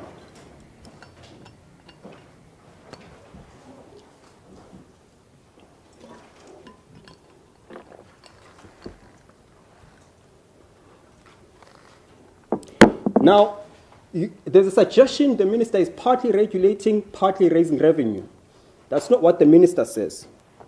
We say in his Part A answering affidavit, the minister made 4 devastating averments that constitute a complete constitutional confession and elimination of any possible defense.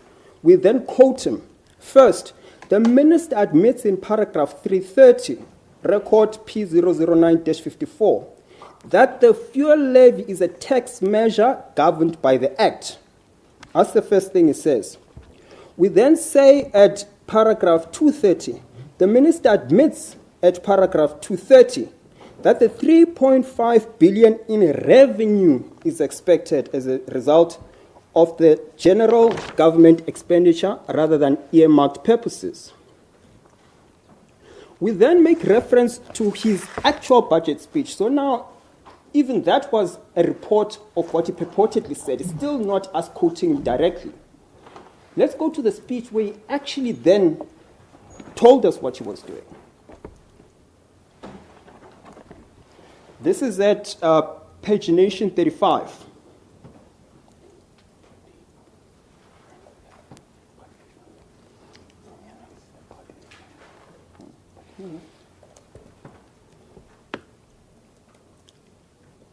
He says, this is the minister, this is what he says he was doing with the notice. In this difficult environment, it remains vital that we still take actions to increase revenue, to protect and bolster frontline services, while expanding infrastructure investments to drive economic activity. Sorry, it's page 35, pagination 35.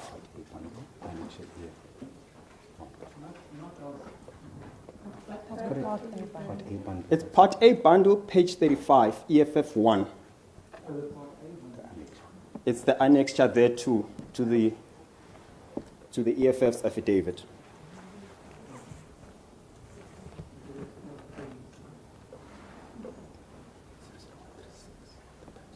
If it helps, case lines is 001-36, pagination 35.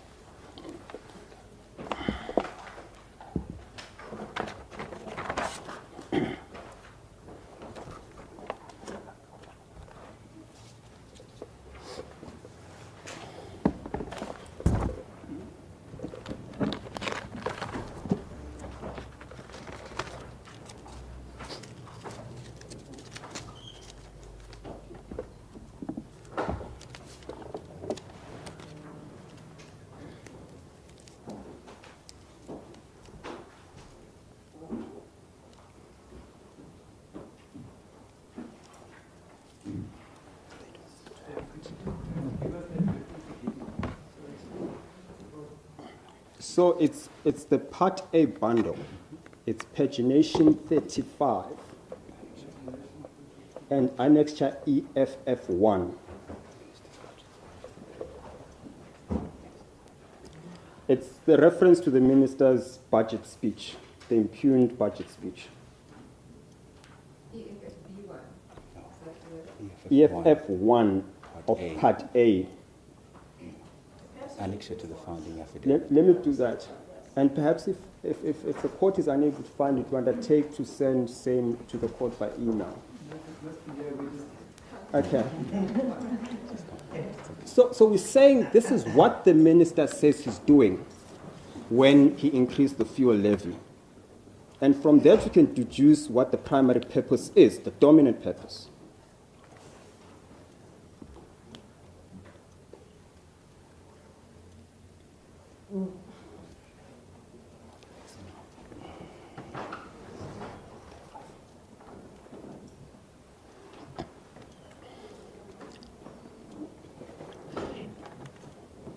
The minister says, in this difficult environment, it remains vital that we still take actions to increase revenue, to protect and bolster frontline services, while expanding infrastructure investments to drive economic activity.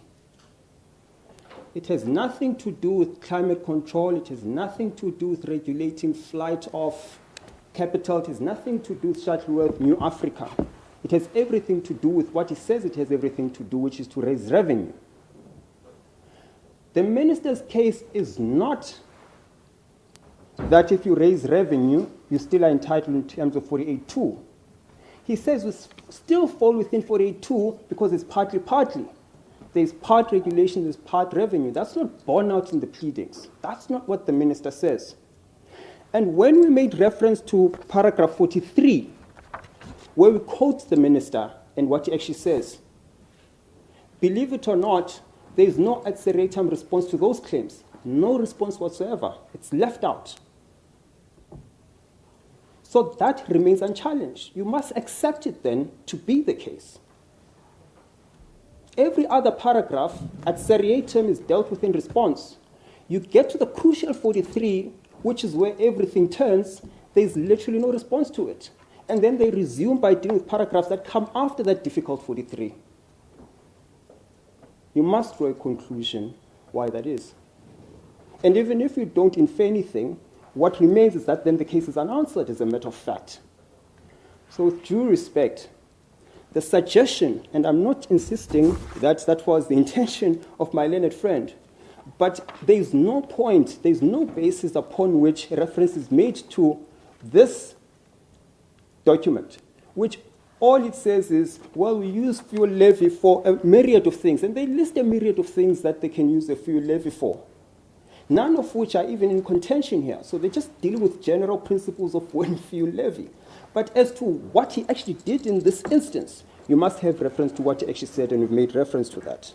That, to me, is where the matter turns with respect.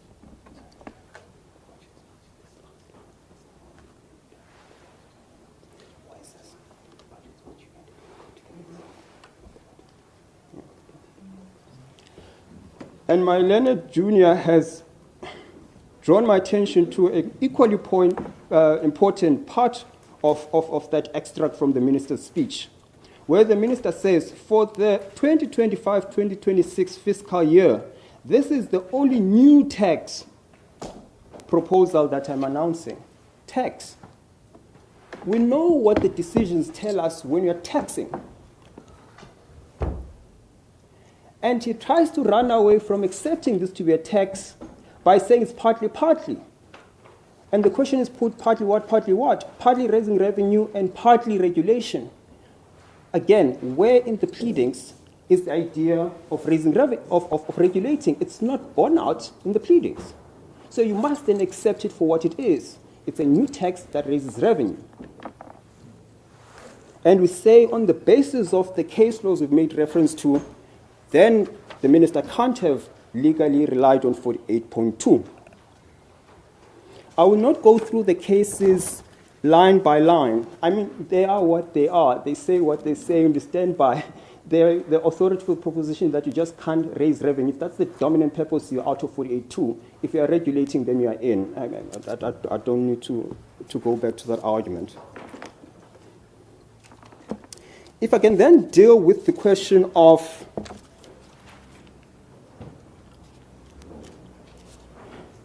well, Parliament can fix the problem, therefore we don't have a problem. Presence of a remedy in law is not justification or imbues someone with power to do something simply because you can fix it. Precisely because it needs to be fixed means it's got a problem. And what we are saying is, if you read the construction of 48.6, where it's suggested that if Parliament provides otherwise, then the notice remains in effect until it lapses.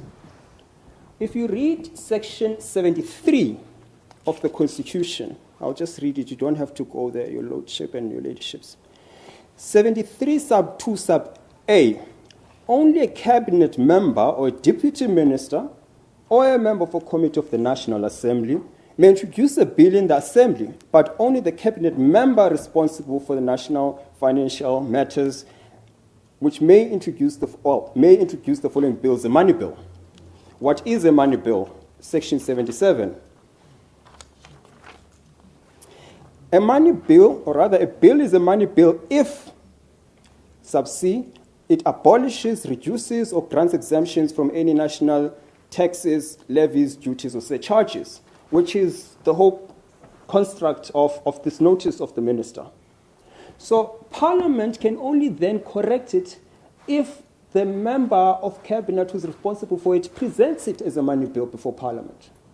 There is no provision where Parliament can take it upon itself to fix the minister's decision without the minister himself providing it. And we're saying to you, that's the mischief that really bothers the EFF. That's what is no safeguard. That is precisely the point, and hence the constitutional attack. We are saying countenance, and this is the function of this course, they're the vanguard of the Constitution. To an extent, there's a suggestion that there's a mischief that potentially exists because of a framing of legislation. It's up to this court to then fix that.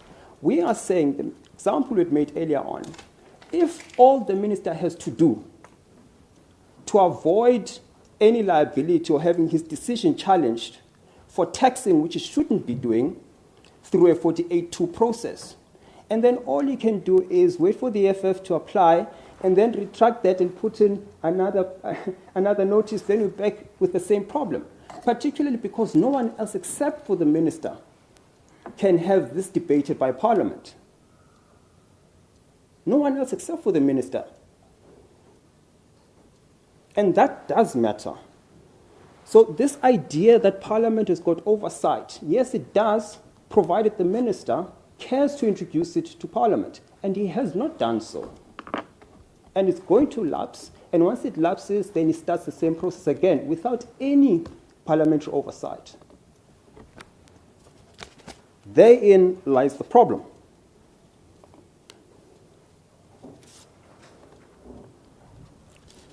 I think I'm going to make a penultimate point.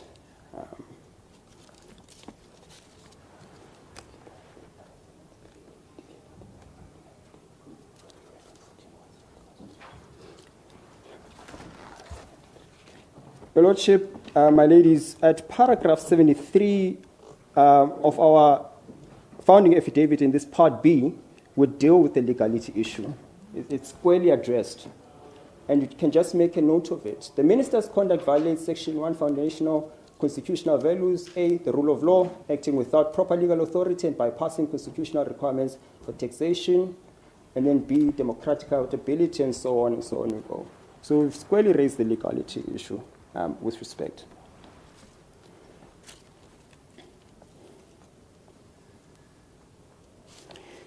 If the court is going to hear me on anything, please hear me on this very last sentence.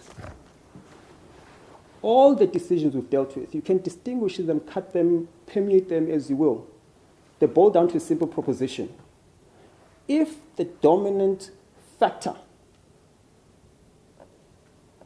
of the increase of the fuel levy is to raise revenue,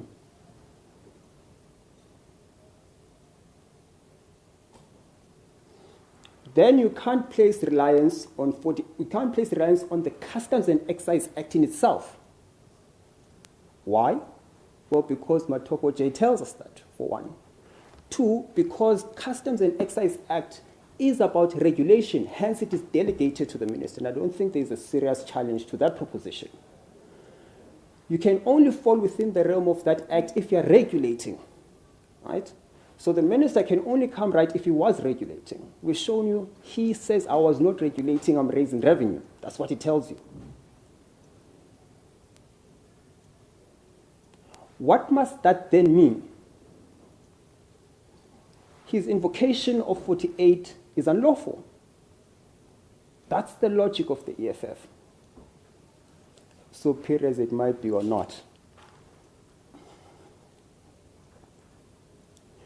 And the last point is the minister understands that difficulty, which is why he calibrates his matter, his position from his part A, where he says, I'm raising revenue. He says that without qualification. This challenge is brought by the EFF in relation to all these cases that he's got difficulties with. Then we've got partly, that is not borne out in the pleadings. And we say that is an appreciation of the difficulty he has if he's exclusively raising revenue as he tells you he does. And unless, of course, there are questions from the bench, I think that's the totality of my submissions.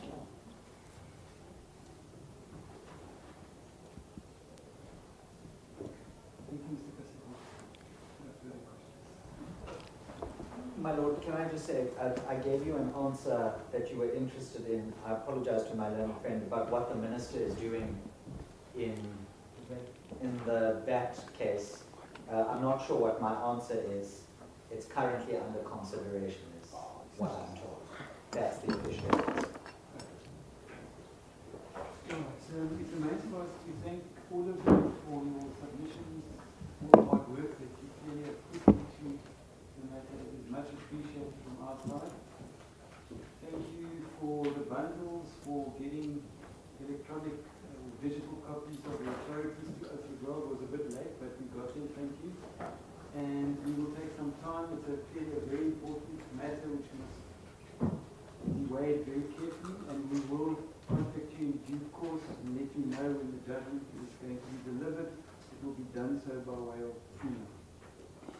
Thank you. The court will adjourn.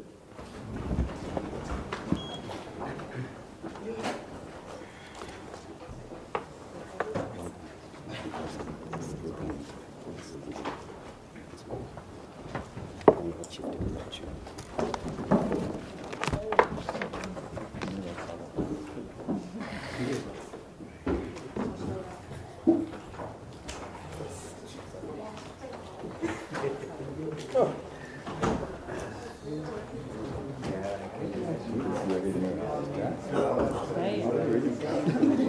in, day out.